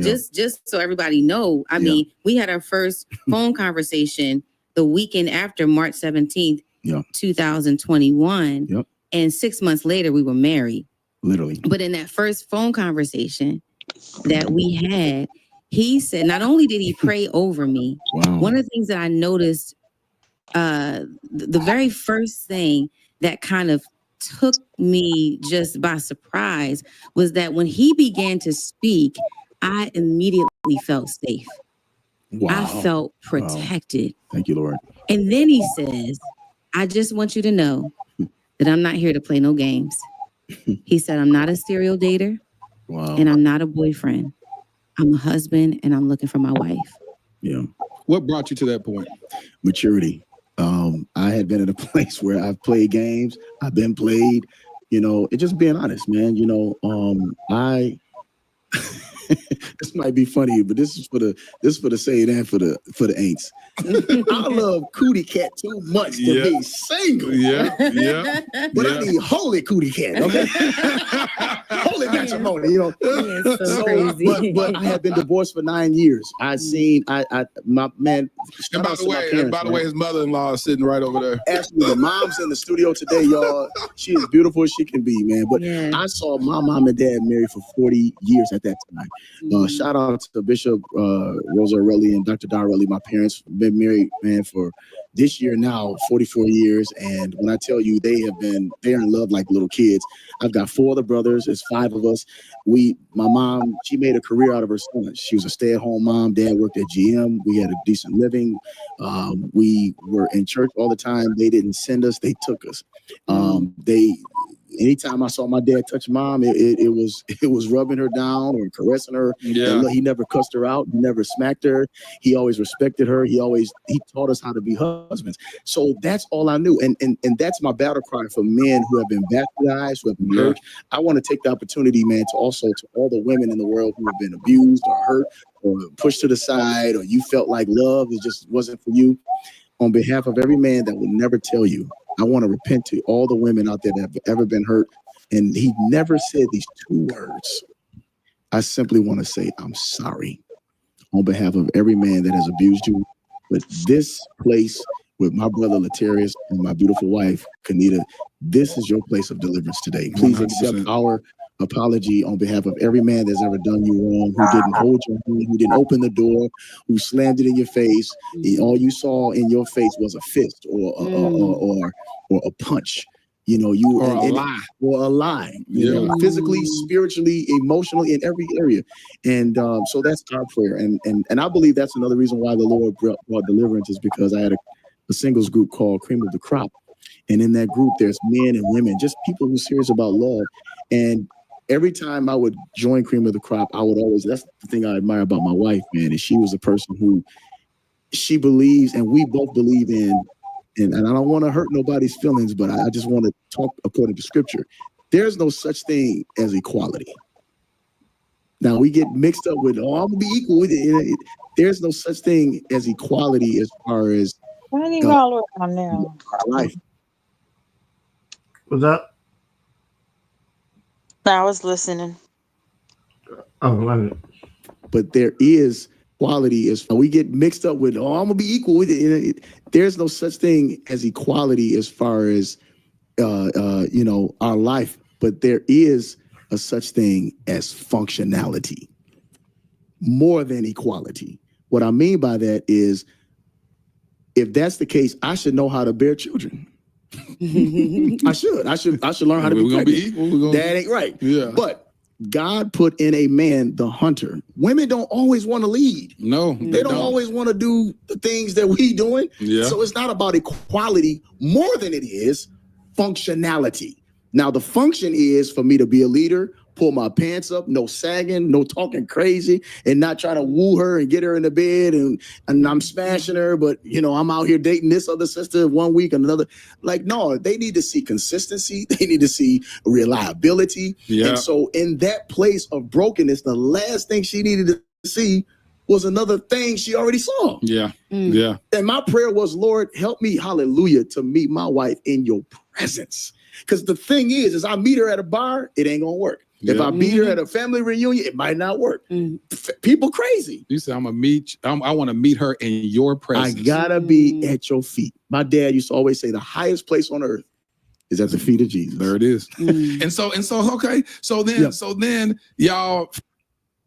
What do you think about what you just said? Because he said a lot. He said,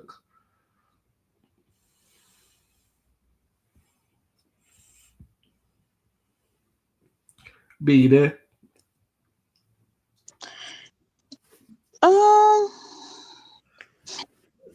I like the fact that he was intentional.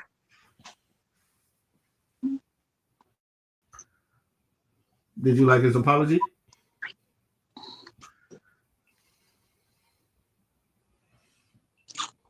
I didn't understand the reason. Like, it would make sense.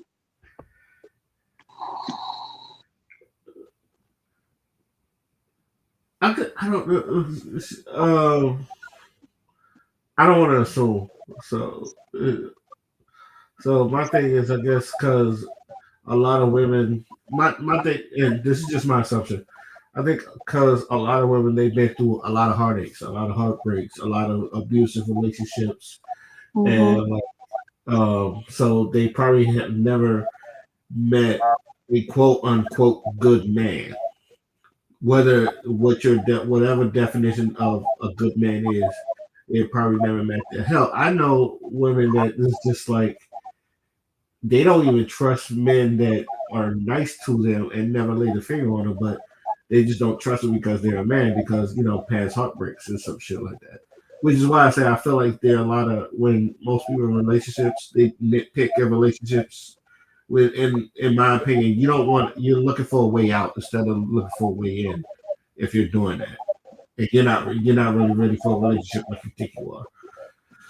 So I think because like he said, when he saw his parents, anytime his father touched his wife, it's to caress, never to hit, never to punch, never abuse, never said a bad thing.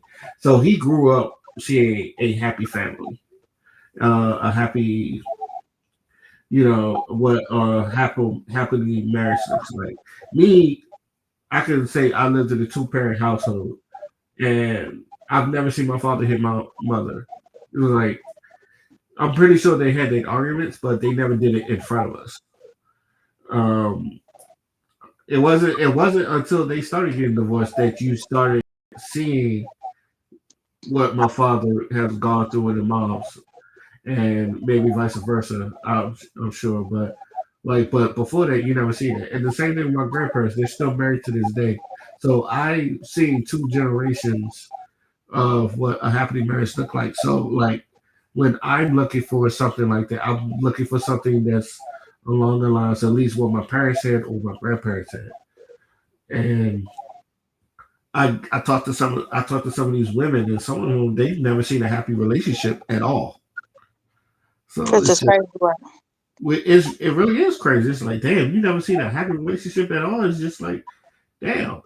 And to me, I be feeling sorry for them because it shows that, and I've been saying this lately because I said this to Clarence. He's on the podcast a couple times, and I said I think I might be privileged, and he was like, "What? What are you privileged of?" Because like I've lived in a 2-parent household. I see what a happy marriage look like for like at least 2 decades, and then counting my grandparents, they've been married for over 60 years, maybe longer. But like I can give you an idea of what a happy marriage looks like. Most people can't. I can give you like what a close family look like because my family, like my brothers and sisters, we still close to each other. Other people can't. So it's just like I'm starting to realize I might be privileged. Now I'm not. I'm thankful for everything that I've been through, but I also know that not everybody grew up like me, and I was like, oh damn. So I think that's probably where the apology comes from. But I've always said this: you can only do what you can do. You can do Mhm. what you do. And it's just like you may have never put your hands on it, but that person did. You don't need to apologize for something you didn't do. And that's what and that's to me, that's my pet peeve as well. I don't like getting blamed for shit I've never done. So the apology, I see the apology, but I'm like you. I was like, I don't know why would you do that. You've never done it. Yeah. So, but yeah, I've got it. But I'll tell you this: I've gotten into many arguments where I tell people it's just like, because some girls, like, I got to an argument, and this is a real debate. She said, "You need to tell some of your peoples to stop mistreating or raping women and some shit like that." And I had to ask her, who in our circle that we know was doing that? And she said I was deflecting the question. I said, oh, no, I'm not deflecting the question. I need to know who the fuck this is, because if I tell you, I tell her all the time, I don't know these niggas, because there's people that say tell men to stop raping women. It's just like, I don't know these niggas personally, and if I did, they wouldn't be around me. They'd be in jail. Exactly. It's like, because there's like, what makes you think I would hang around a dude that I can't bring home to my kids? Exactly. That's dumb. It's just like, no, the man need to be in jail or in rehab or some shit like that. So if you're telling me, and this is what I told her, if you're telling me there's someone in our circle that is doing these things, I need to know so we can get them the fuck away from them. But and a lot of times, like I'm deflecting the question. My bad. Go ahead. No, a lot of times they really don't be knowing. They really ain't. They just be hearing from somebody else. They've never experienced it. Hearing from somebody else, who's somebody else, from somebody else, is information, and they get the telling you stories that they don't have no story about. I'm like,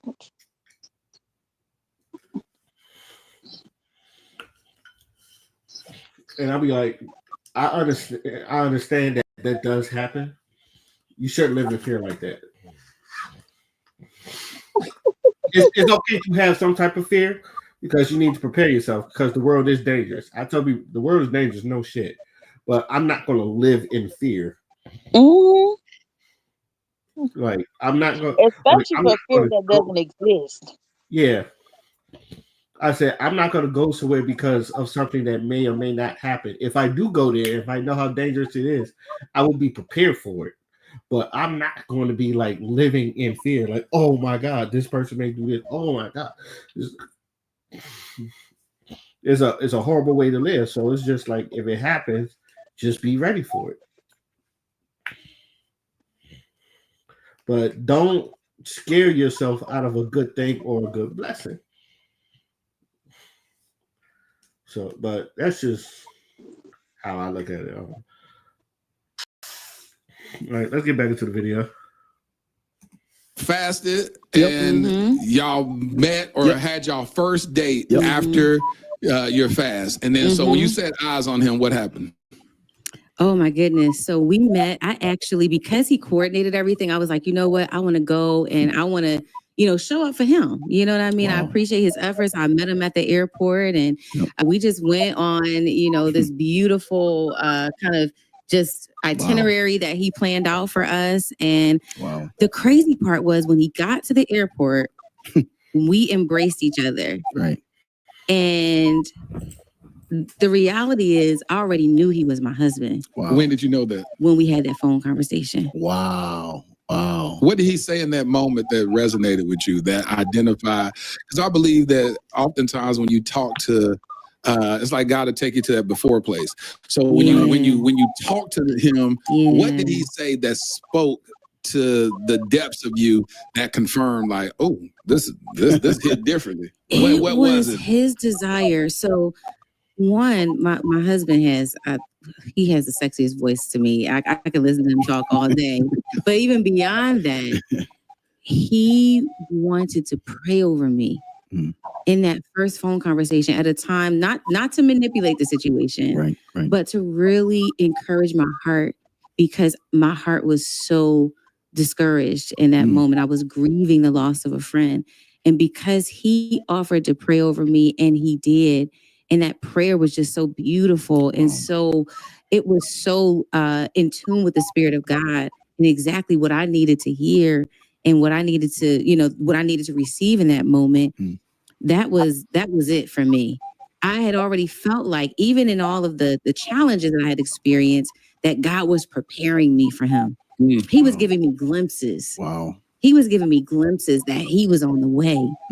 And so I was preparing myself and just trusting that at some point he was going to connect me to him. So Ryan, so at what point did you feel like she was your wife? When you saw her 3 times in the vision? So I felt like during the visual, I still was cloudy from just taking off the garment of preference. Right. There you go. And so But even in my preference, I continue to sense God in what we were experiencing. So I said, you know what? I think after fasting and praying and after just talking to her on the phone and simply asking questions, it wasn't just we talking and we fasting and praying all day. I don't want people to think that we just always just talking about angels and Michael and Gabriel and Isaac and Jacob. Our first Man, we were just talking about life. Talking for hours. Just talking about life. So after I literally mandated, I said, if I fly there, because it was COVID, I wasn't going nowhere. I shut everything down, did everything virtual with my businesses, with everything, music, everything. But I felt the first time peace to actually go somewhere to travel. So when I got there and landed, I said, Lord, if I feel or sense what I think it is, I believe this is it. Yeah, ladies, he settled. That nigga flew through COVID to meet this woman. He settled. He flew. He shut everything down, but got on a plane for this woman and married her in 6 months. Yeah, he settled, ladies and gentlemen. Hey, yo, give me, yo.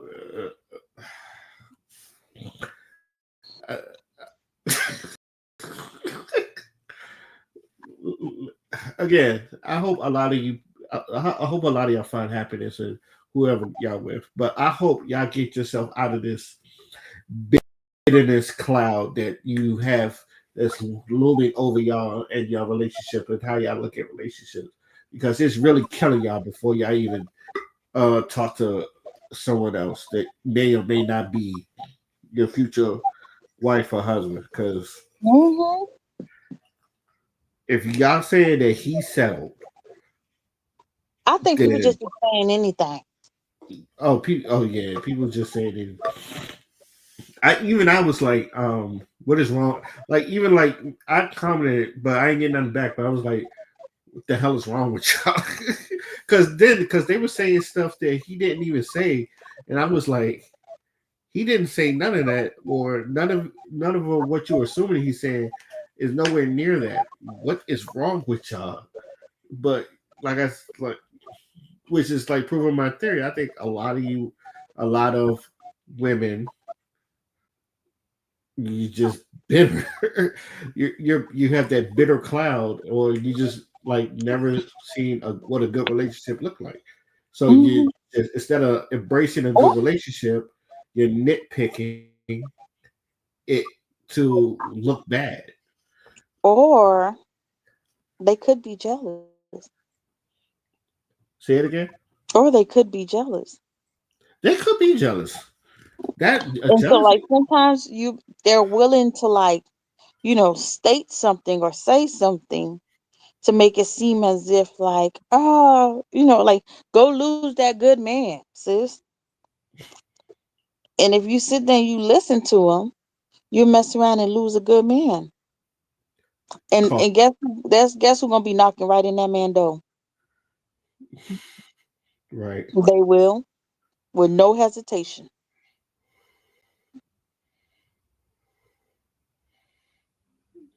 Cough, cough, Tia Mowry. Cough, cough. Child, she a massive cough, cough. She a massive cough, cough. That was just sat there and let them people play in her face. Had her believing she ain't had a good man.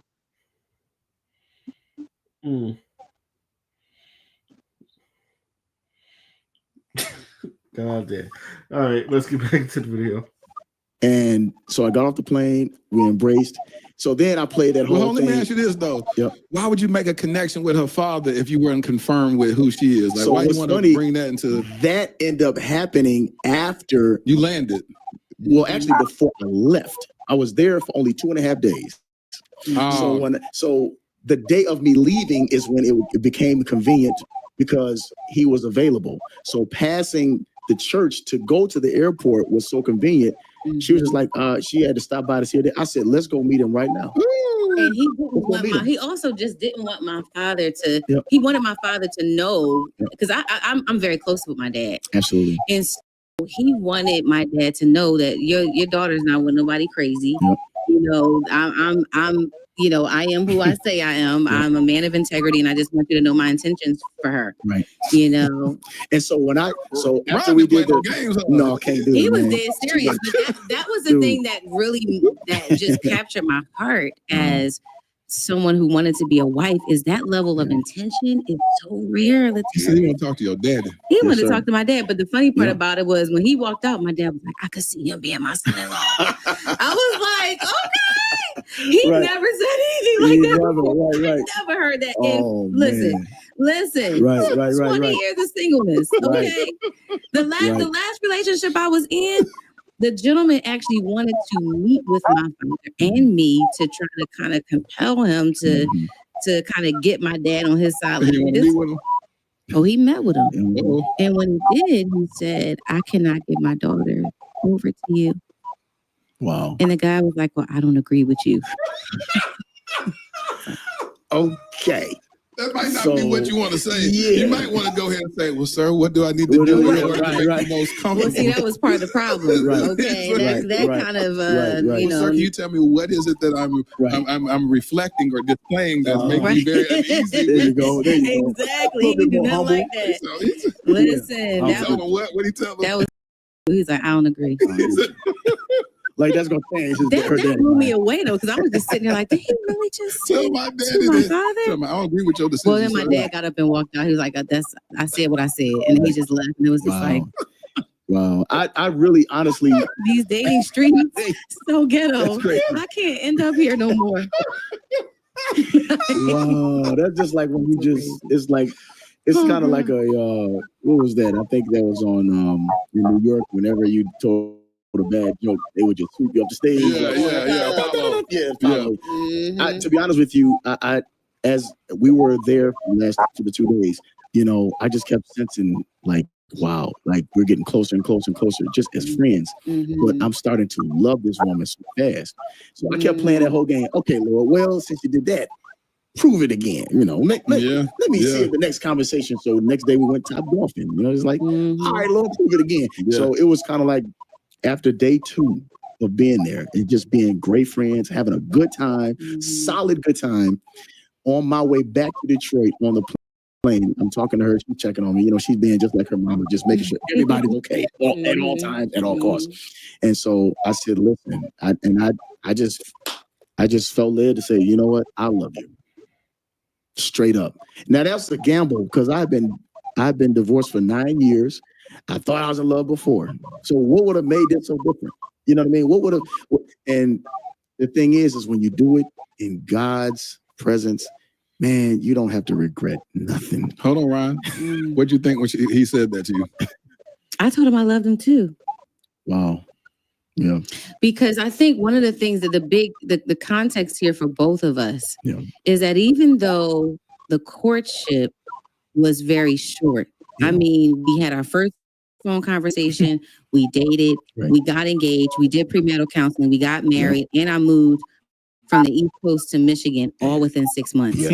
Yes. But the spiritual equity happened over the 9 years he was divorced and the 20 years I was single. I had never been engaged before. Ryan's the first man who ever proposed to me. Wow. He's the only man I've ever married. He is the man I prayed for decades. So when he showed up, I knew it was him. Wow. There was no question. Kanita, did you say the spiritual equity was already built?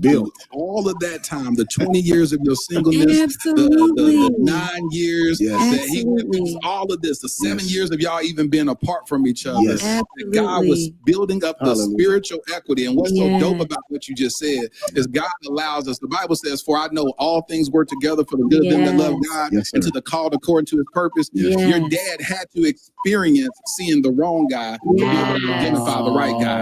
You had to see that. You had to see what your father, that when your father puts his stamp of approval on somebody, that you know what it looks like when he disagrees. Come So you know on. daddy ain't Oh, playing no my games God. with That's you. right. And when your daddy was able to identify in the first encounter that Wow. I can see him as my son-in-law, Yes. that automatically made a spiritual deposit inside of you that began to blossom. So your I love you hit different because you knew that it had a foundation built from your father. Let me tell you something.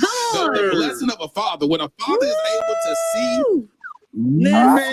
Yeah, we gotta You know finish what? that. We about to be You running can't do the around. Baptist man. walk away, man. You can't. We about to be running You around can't in walk here. away, Man, man. let me tell you Finish something. that up, When a father blesses Listen. you, see, it's a beautiful thing that happens in the marriage ceremony, in the wedding ceremony, where they who gives this Come on. woman away. Yes. right. And if a woman is so honored to have her father in her life, Yes. then and a father, because up until that point, until the day he gives you away, your father still has spiritual authority over your right. life. I don't care how That's old the you are, I don't care covering. how grown you are, I That's don't care how right. much money you That's got. right. Come on. Your father still has the The spiritual authority over your life. So when Wow. your father takes that moment sacred Wow. and understands the gravity of that, and he says, Yes. I give. Give.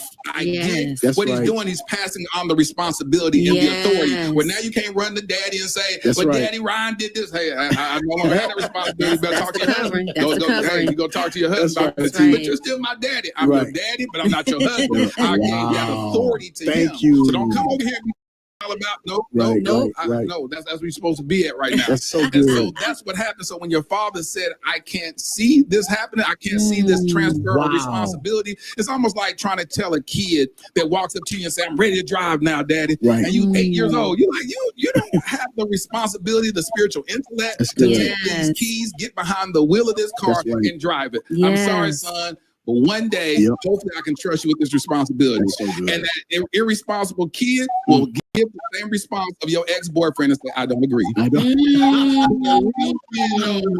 know what? Let me figure out. Like my response was simply like, Wow. what do I need to do? So Right. a kid that you can actually trust in the future. Well, Dad, what do I need to Wow. show you in order Yeah. to take this responsibility? Well, first of Yeah, all, yeah. you need to learn how to do this. You need Right. to take Mhm. responsibility of that. That's right. And then once they show themselves to be approved, Come on. then they can be relinquished this level of That's it. responsibility. So when your father said this to this guy and that to that guy, Right. he Come put his on. stamp of approval. He saw a Wow. future, not something that's temporary, not something that's just gonna happen when y'all walk out the Come door on. and a nice date for the What weekend. He said, in I the see a world? future. He Yes. said, see, and let me tell you what he said that was so powerful, because Oh I'm my the father God. of a daughter. Yes, And sir. so when he says, Come on, I Tiz. can see him as my son-in-law. He didn't say as your husband, he says my son-in-law. Oh, So he my took God. ownership of his responsibility. Ooh. He said that let me tell you, Listen. y'all, let me tell you something. You know what? Let me tell you You know something. what? You just preach. That man just preached the whole service. I'm telling you, that's what happens when Christians get among Christians. Mm-hmm. Child, they get to going to church. Yeah. my uncle was my uncle was prominent in doing that. Like he'll go into church in a minute. So Mhm. yeah, God rest his soul. But when he gets into his church mode, ain't nothing stopping him. But it's also good because you learn. Because I used to learn a lot from him when he gets into the church mode and all. And Mhm. like he used to after that he always give blessings over everybody. So and even like to the day he died, he was just like giving solid advice to everybody. So it was good. It was good to hear. God rest his soul. Rest in peace. But you seen it right, but like when he said that's my when the father said that's going to be my son-in-law.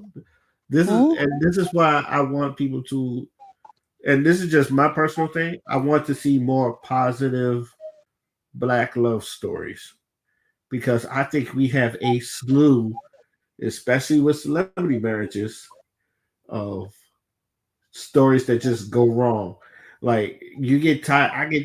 When I tell you, I was so tired of the Blueface and Krishan shit. Like, I don't want to see this on my TV. I don't want to see this on my screen. I don't want to see this on my phone. Why am I seeing this? And I don't know if I told you this, that I saw them in front of me a lot when I used to work at Live Casino. When I used to work in casino. And like the day before, the people I worked with was like, oh, Blueface was here. I was like, okay. And like I said, I didn't want to see them. And then the next day I went to work. And before I go into work, I go to the mall that's like across from the casino. And Blueface was just right there. And I was just like, why do I keep seeing these toxic ass people when I don't want to? So now it made me wonder, it's like, because everybody seems like everybody has a bad view on relationships, bad views on marriages. and and there's a lot of people telling you don't get married instead of getting married. So it's just like, where is the positive look on marriages? Where is the positive look on relationships? That, because I feel like people need to see that as well. Yeah.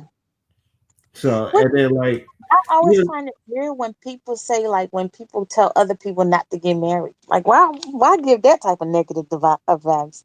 it, Like, I it, understand marriage ain't for everybody, but that advice you could have kept to your damn vote. it's Like, to you ain't me, got to tell everybody that. it's weird they say that, because we all agree the dating pool is full of pee. And I don't want to stay in this pool full of pee. I Yeah. want to get I out this don't, pool. I feel like the dating pool still remains the same. The problem is I think people are more aware. But the dating, like, I feel like the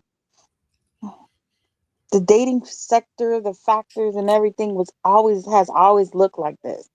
It's just now with social media and now with like you like being intentional, you're now noticing like, it's weird out here. But it's always been weird out here.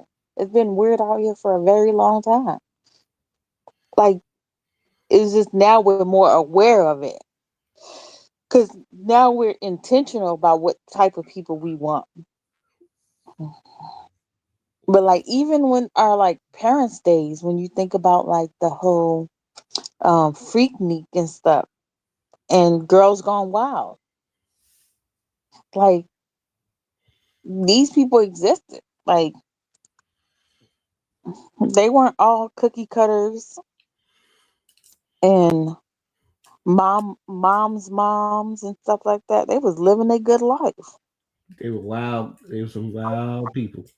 hmm And so like now you think back on it, you're like, now not saying the dating pool, yeah, it has a little bit of piss, but it had piss for a while. Like piss didn't just accidentally just fall in there. It's been like that for a very while, for a very long time. Back then there was DL men. Now men ain't got to be DL. They very much loud. Like back then they were piece of shit men. Now there's men that have that's sugar babies. They still piece of shit. Now they just got somebody taking care of them.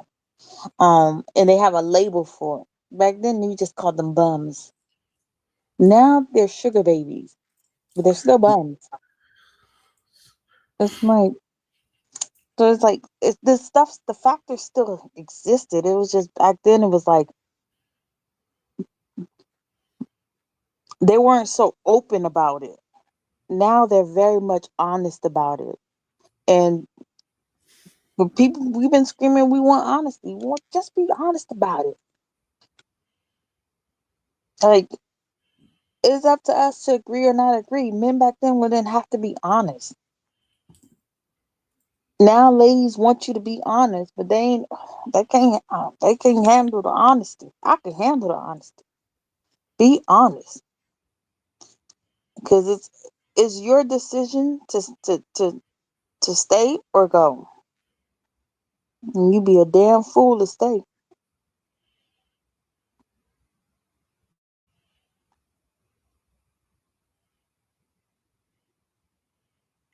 Mm. I love it. I love it. I love it. All right, let's get back into the video. The word. Lord, Jesus. That's good. So, all right. So, listen. So, you went back home. Then what happened? How did y'all get to this place of, I want you to be my wife?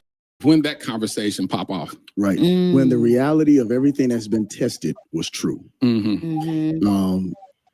It was like, it was kind of like the Lord was like, now what else do you need? I brought you this far. The rest is all your responsibility now. Now I'm going to guide you. I'm going to lead you and I'm going to help you. But I have led you this far. And that was part of now I'm moving from friendship and I'm moving from value to vows.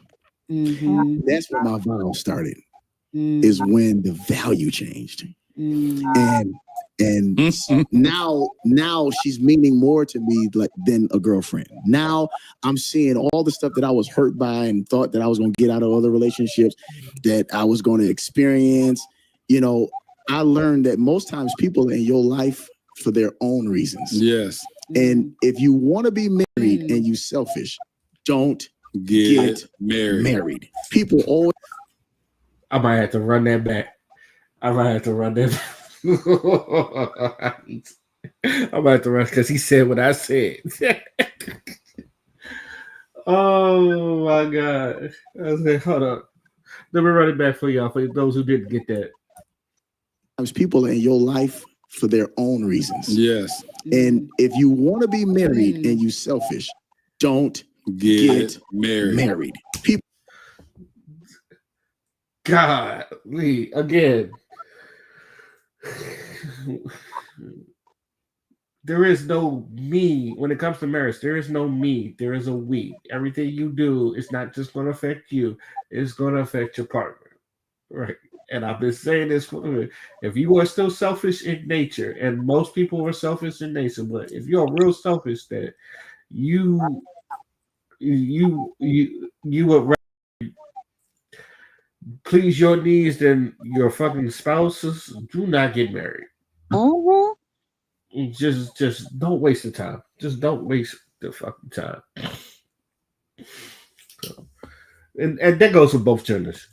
Yeah, but you know, one thing about wasting people's time, a lot of people like to do it. A lot of people love to do it.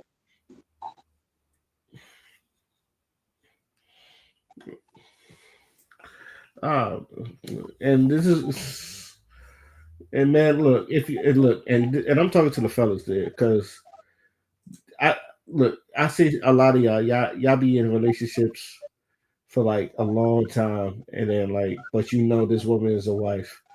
Not everything is Birdman, Tony Braxton, where they get divorced in 2 weeks. That's just crazy shit. But you know that your woman is a good woman.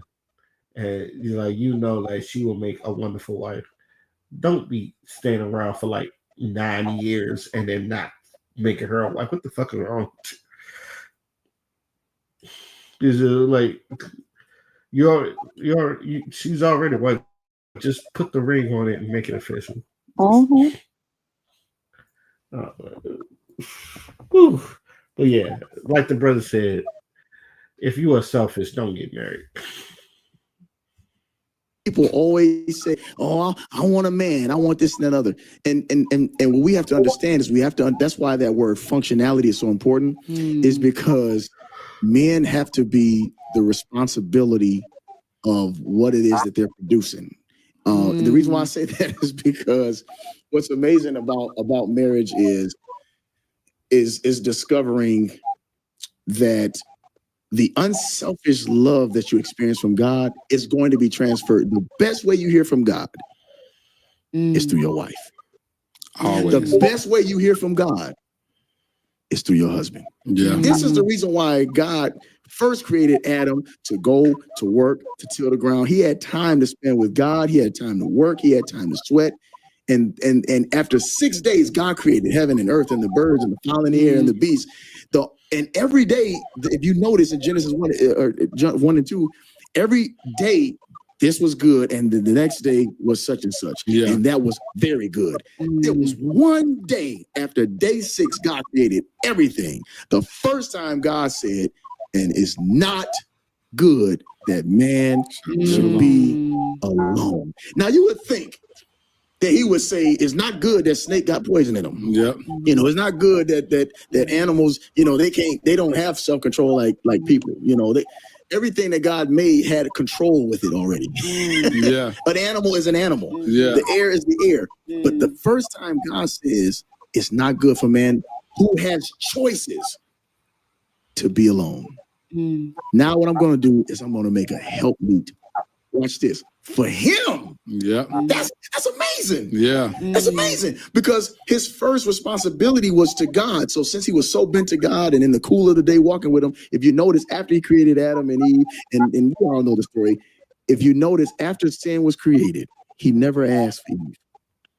He never spoke to Eve. Matter of fact, he gave the decree after sin to Adam.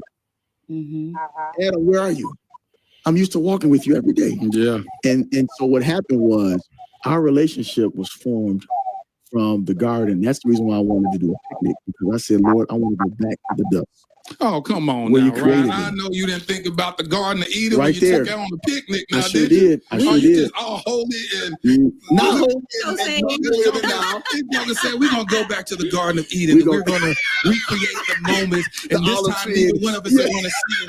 We're gonna eat this apple. She's like, "Got this applesauce? This has got applesauce. No, it's the upgraded version of apple. This is applesauce. You just got deep like that. Apple. He got so deep. It wasn't as deep. It was, I think it was more so the flow. But that is funny. You know, the Lord spoke to me and I wanted to go back to the I'm garden. gonna go back to go. I'm gonna eat It apple just- pie, applesauce. It flowed. Drink Right, apple juice. right. I love it. It just, for me, I just wanted everything to be a reflection of his glory. There it is. I was just intentional about his glory, you know. Has anybody ever took you on a picnic before? No. That's what I'm saying. I'd never been on a picnic before. Right. I had never had an experience where the date was completely planned by Yeah. him. The women keep talking about that. That most guys Don't know how they be to like, so what you want to do? What you want? That's what I love. Women hate that. Women hate that. They're like, if you ain't playing one day, Wow. we Right. ain't playing our life. I'm gonna follow you through our life. Yeah. You feel the same way? Yeah. I feel like the thing is, if you're paying for it, you know your budget. And as a man, you have to know how much you're willing to spend, how much you can spend. So if you plan it, it shouldn't really fall past your budget because you planned it.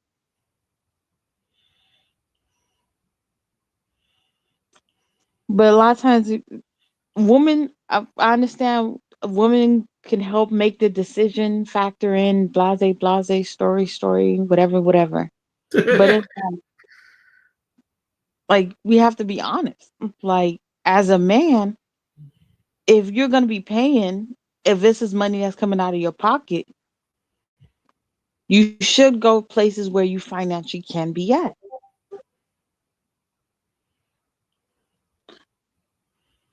But men they do that whole pizza thing. But I truly believe that a man is a man. And he should function as one and he should be treated as one. Mm. I feel like the problem we have now is because of men. Mm. They stop being men. They stop functioning like men. They stop getting treated like men. Mm. Damn. And a lot of women started becoming the men. They started functioning like men and started getting treated like men. Because a lot of men would do this whole thing. Well, what do you want? Or like I understand you want to make sure your partner is in mind. You hear that word? In mind when you make decisions. They should trust that the decision you made aligns with their decision because they got with you. You married this person, you became the partner of this person. Y'all had to have known each other. If you didn't know each other and y'all got married, then y'all two fools. So every bad decision, you should know it's gonna be a bad decision. It shouldn't be a shock to you.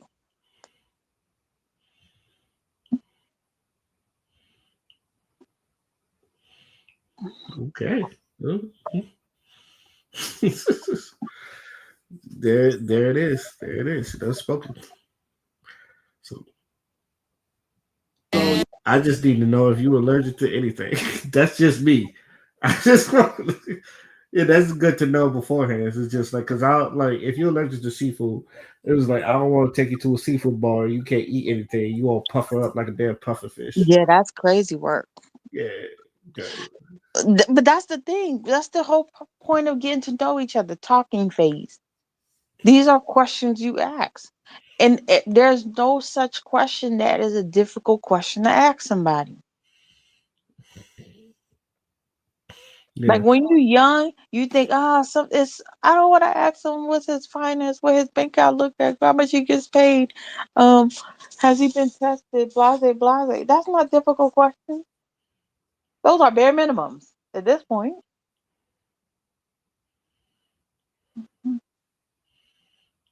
What's his spending habit? Bare minimum. Can he pay his bills? Bare minimum. What is his goals in life? Bare minimum. What is his intention with you? Bare minimum. Y'all be 6 months in and you still don't know what's going on. Like, bro, what are y'all doing? Too full.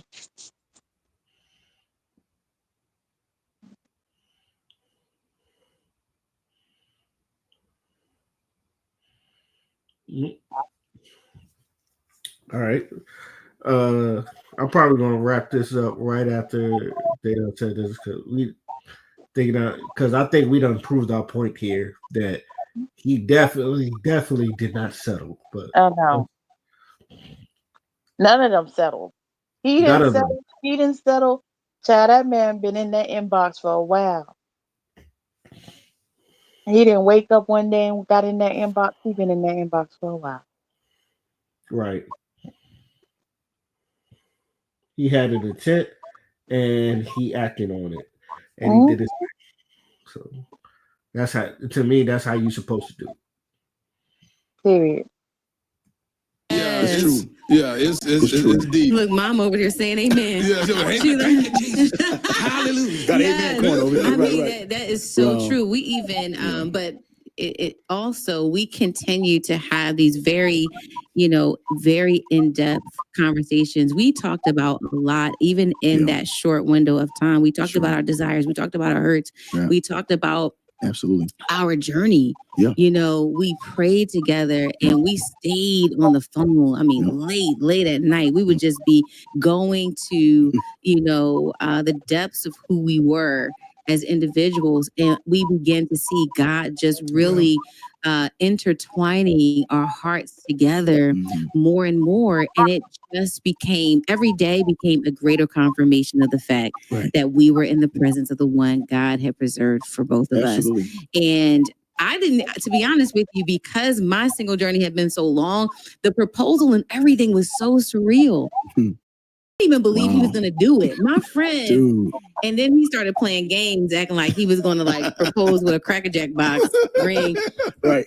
But that's a whole other story. Store, girl. Yeah. That's affordable. No, when I tell you, he blew me away, Laterra. It's like the whole experience. He flew back down to Philly. Everybody knew about it except for me. And I just, for some reason, I couldn't believe what? This was in June. So March and then June. Yep. Right. So March 17th, we reconnected. He reached out to me on Facebook. April 8th was when we had that weekend together. And it was crazy because it was Holy Week, the week that we fasted together. Crazy. Crazy that it was Holy Week. Then we went out on that date. And then he proceeded to fly back and forth. This way, he didn't just fly out that one time. He was flying out almost every weekend so we could date each other. And then I started going to Michigan and he would have a hotel for me and I would go meet his family and then we meet the girls and he started helping them to get prepared for me when he knew that we were going to get married. And then June 4th he popped the question.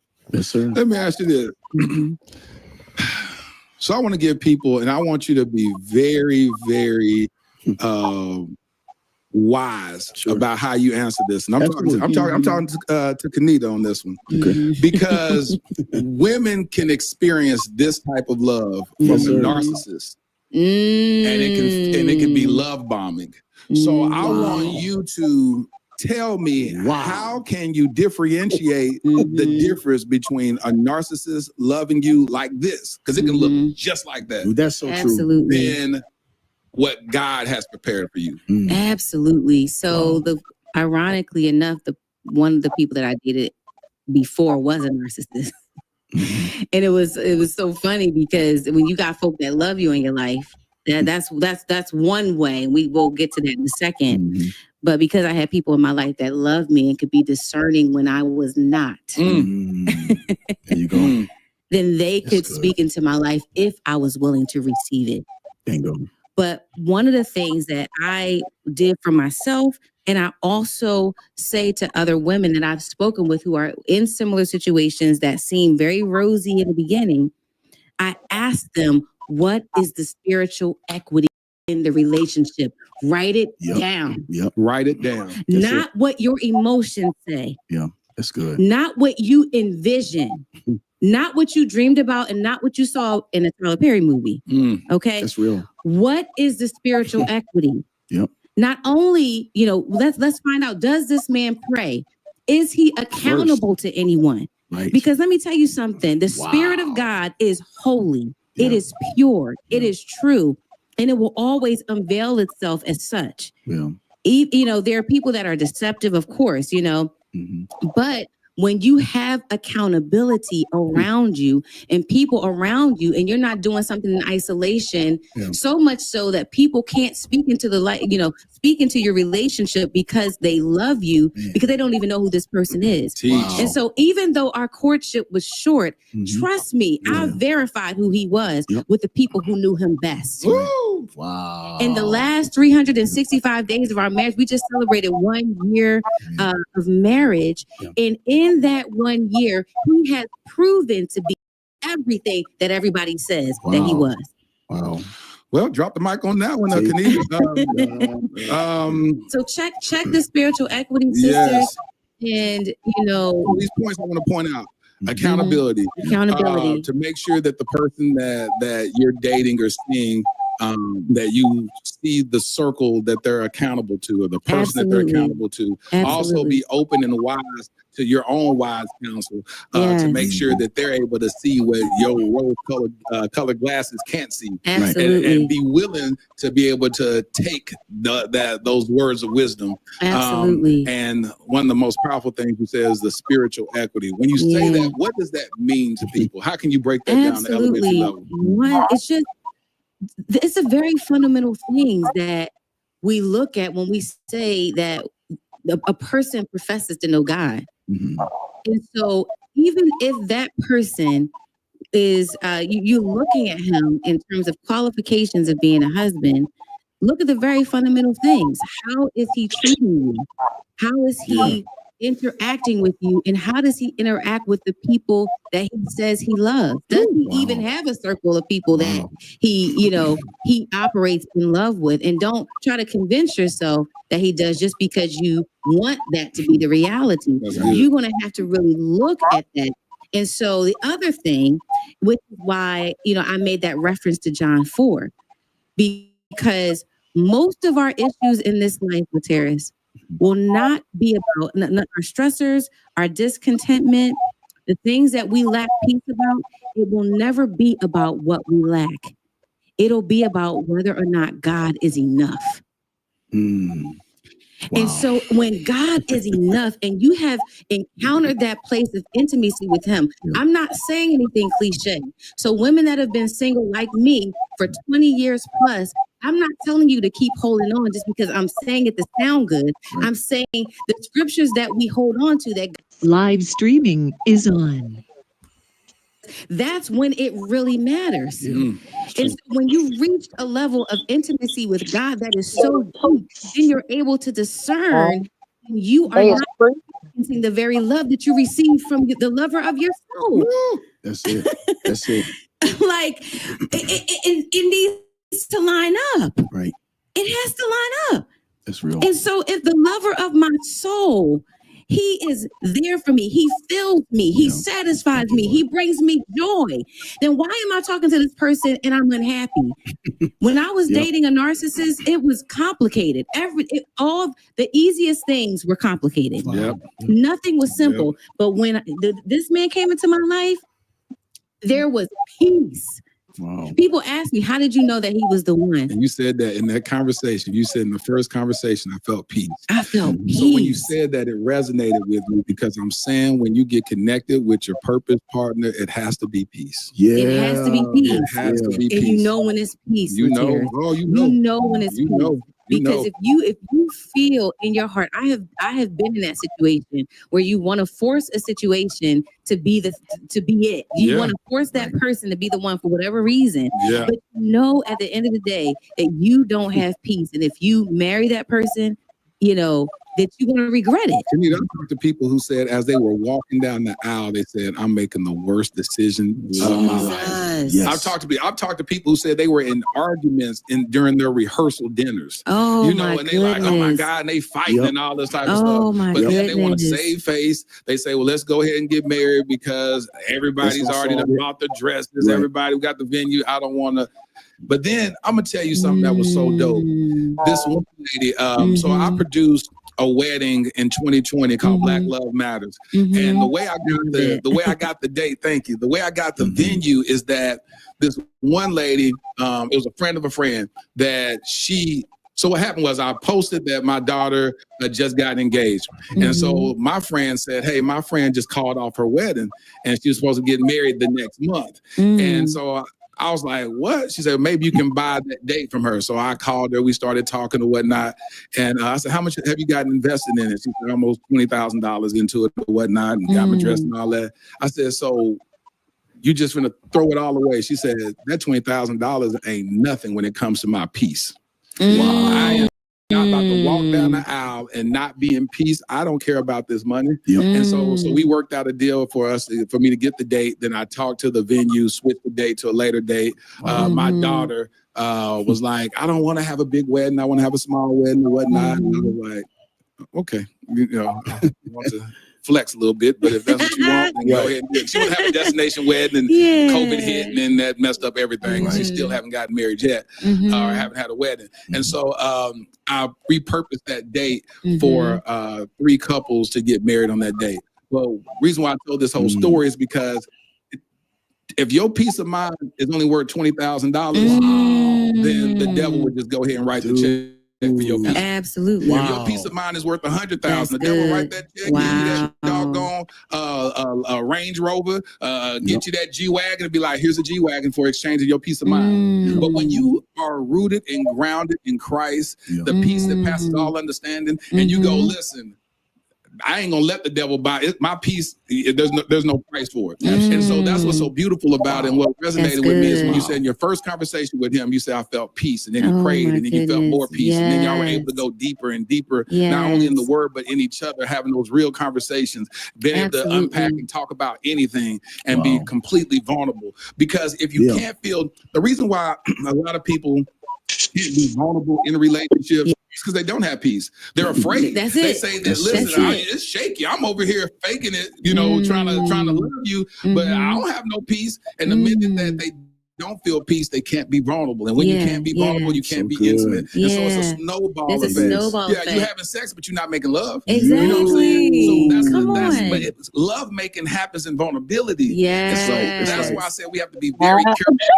We say we desire, are we willing to go ahead and go that extra mile to be submitted to first Christ so that we can actually understand the hierarchy and chain of command? And then as men, we have to be submitted to somebody else. And so in this service that I just did at this church this past Sunday, is I literally got down on my knees. I never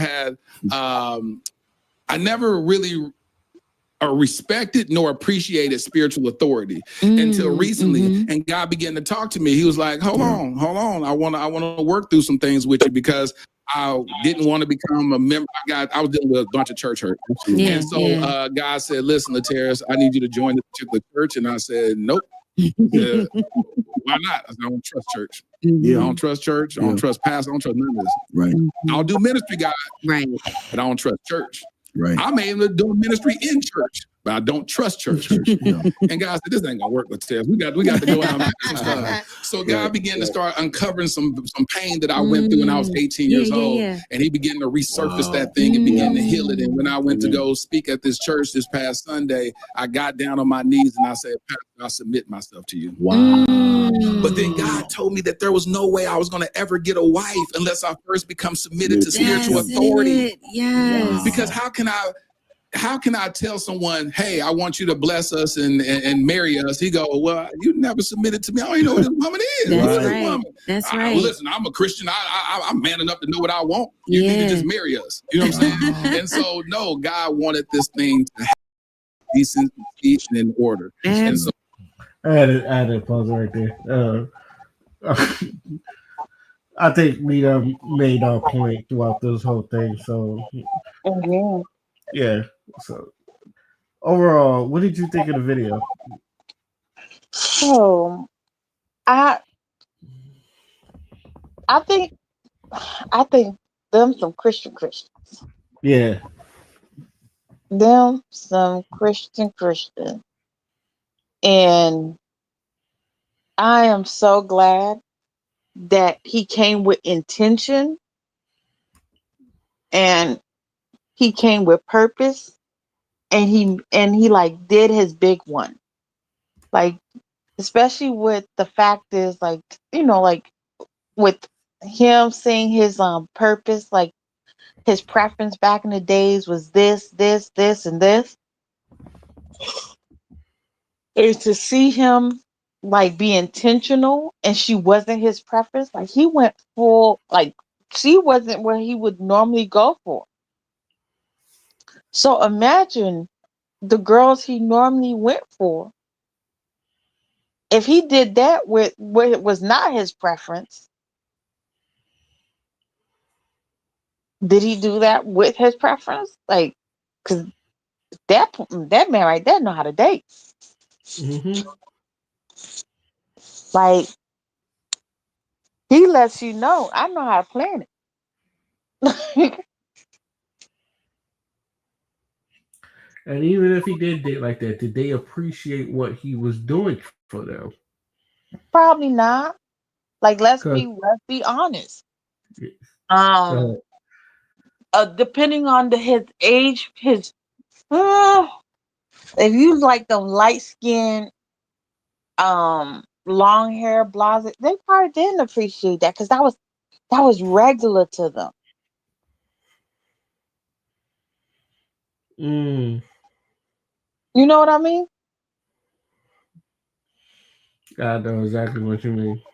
Yeah, like let's say if somebody eats, like let's say they eat at a 5-star restaurant every night, right?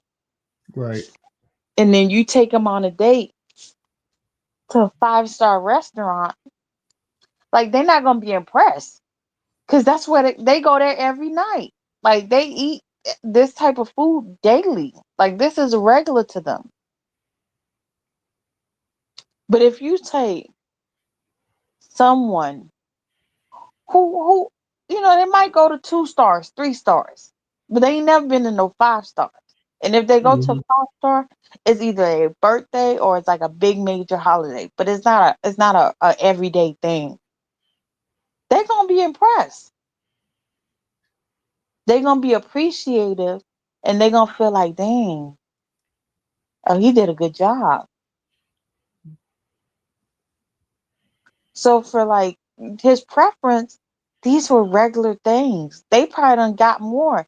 Yeah, he went and set up a picnic for her. He flew out.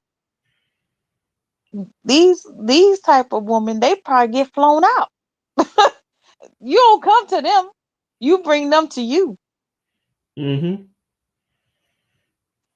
Which in reality, him flying to you, and then he got his own hotel. He got this. He got that. That was real. That's great. Because at this point, you ain't got to worry about how you gonna get back home. You was already home. So in case the stuff didn't go right, She didn't have to like, what if he canceled the flight? You know what I mean? Mm-hmm. So it was like she was appreciative, and his intentions was pure. But his preference, I feel like, let's be honest, like you talking about light skinned chick with long hair or whatever, long a bust down, whatever she got, the hair was herring. To them, that's like regular. Okay, we done had all sorts of guys do that for them. Mm-hmm. But I think his intentions, and he was purposefully about going after her. He was already fasting. He had tried to get to know her many times over, but the timing wasn't right yet. I don't know if she had read the messages prior to, or if she even had entertained him prior to. Would they have been at the stage there was now? At the stage when she got with him and she saw the message, it was the right timing. They were meant to be in connections at that time. He was ready. He was prepared. That's just it. What about you? This is why people tell when I always say I'm a victim of a why, where it's just like if I see something and you show me a little clip or some shit like that, and I go, well, what happened before that? Or how did it get to that part? How did it get to that part? Because it's just like we're just seeing what happened. Sometimes we just see what happened. We don't know what happened to that. Because either whether the person was in the right or wrong. I'm usually more curious of how we got to that point. Yeah. So I was like, even with this, it's just like the victim of a why, and like why are they saying that he settled? And the only thing is just like because they said his preference was a light skinned person with long hair and all that other stuff, and then the context is just like, okay, let me go find this video and see, because they was like, oh, he's embarrassing his wife. I can't believe she sit there next to him. And then you watch this whole video, the way he's bigging up his wife, the way he's talking about this wife. He said that's a decision. That's not a choice. That's a decision. And like then you hear what he did for her. It's just like he's in Detroit, she's in Philly. I flew out there. He said that ain't nothing. I'm gonna fly out there. I meet your father. Your father looked at me. He said, "Oh, that's my son-in-law." He's like, he already knew. So it's just like that's settling. Y'all think he's settled? Y'all think he's treating this woman like that? And even through the body language, I was like, "There's nothing in the body language." It's just like I settled for this. It's like this is the best I can do. It's just like, no, I just like God gave me a blessing. The way he talked with her, God gave me a blessing. This is anything I could imagine. Like, and like even then, it's just like, and like she got a resume on her own that like most people can't even mess with. So we not even about to go there, but all those ladies that either bitter or jealous, it's just like I need you. This is why I tell people I need you to get that jealous and that bitterness out, because even if you're right, it's like with how y'all feel about things, it's like there's still a bitter intent that's going to prevent you from like being happy or finding peace. Because like I tell women, like when they get into arguments, it's just like you're just saying I'm bitter. It's like I never said you was wrong. I just said you was bitter, and the bitter is going to kill your relationships before they even start. That bitterness is going to kill what type of friendship or like even a cordial relationship before it even starts. Like if you're networking, they see the bitterness in you. Some people don't even want to work with you because that bitterness. Sometimes you need to shake that bitterness off, find peace in yourself, and yet I feel like better doors will open for you. Not just any doors, but better doors will open for you. Like, and also, again, this is why I said I need to see more. Feel like Black America needs to see more positive relationships than negative ones where people are cheating on each other. They don't really love their wives and they're fighting all the fucking time. Like, one thing I always said about 90s sitcom, as cheesy as there was, even if there was a problem, they sat there, they talked about it, there was apologies, and they made up. So they weren't perfect. They showed you the imperfections, but they did show you how they make up and then like how they keep the relationship going. Like, most people, you don't see that. Most people like, oh, just get a divorce. And I see a lot of people who's just like, whoa, your first notion is to get a divorce, not even talking out, not even go to therapy, not even just see what he's talking about and some shit like that. Get a divorce. I'm like, whoa. Why? So they could be single and miserable like you? No. And even then, just like there are good people out here. It's like I know people joke, he's a good man, Savannah, and I say, hey, yo, you got yourself a good ass woman. And like I even say, like my last relationship, I could have been bitter the rest of my life, and it could really affect how I look at other women, either platonically or non-platonically. Like, but I didn't want that to affect the way I speak to other people. It's like, so I just go with peace with it. It didn't work, whether it was your fault or not. That relationship didn't work. Whatever you do is whatever relationship you get into next, you don't bring the bullshit from your past relationship, because if you're bringing that bullshit from the past relationship, you're just going to repeat the same things. So this person, like, if you're mad, if this person made you mad, all right, don't bring it to the next person. And I'm big on that. So it's just like if this person pissed you off, you need to consult it with this person. Like, you did this to me, not go to someone that wants your best intent or has a positive outlook on you and you cursing them out. It's just like, that's not going to work. It's just, you need to cleanse yourself. But yes, and so like once you done did the work and then you feel like you're ready to date again, then you date again. But again, just because she's not licensed does not mean that woman don't do everything for that man. That, like you said, the way he speak about that woman is all and more and above than any light skin or his preference. So for those who say all those negative things about there, or it's like she should be embarrassed, no. This is like they found, like, from the list of it, they found each other. They found each other through God, and it look like you're gonna see a happily marriage life, because both of them are, to me, that's what equally yoked look like. Because and I know they're not really based on what he said, not equality, but what was the word he used? Damn it, I forgot the word he used. But like knowing your role and knowing what you're doing. But it's good to see. But videos like that, it's good to see. And I hope those women that, saying like, oh, he should be embarrassed, go look at the full video.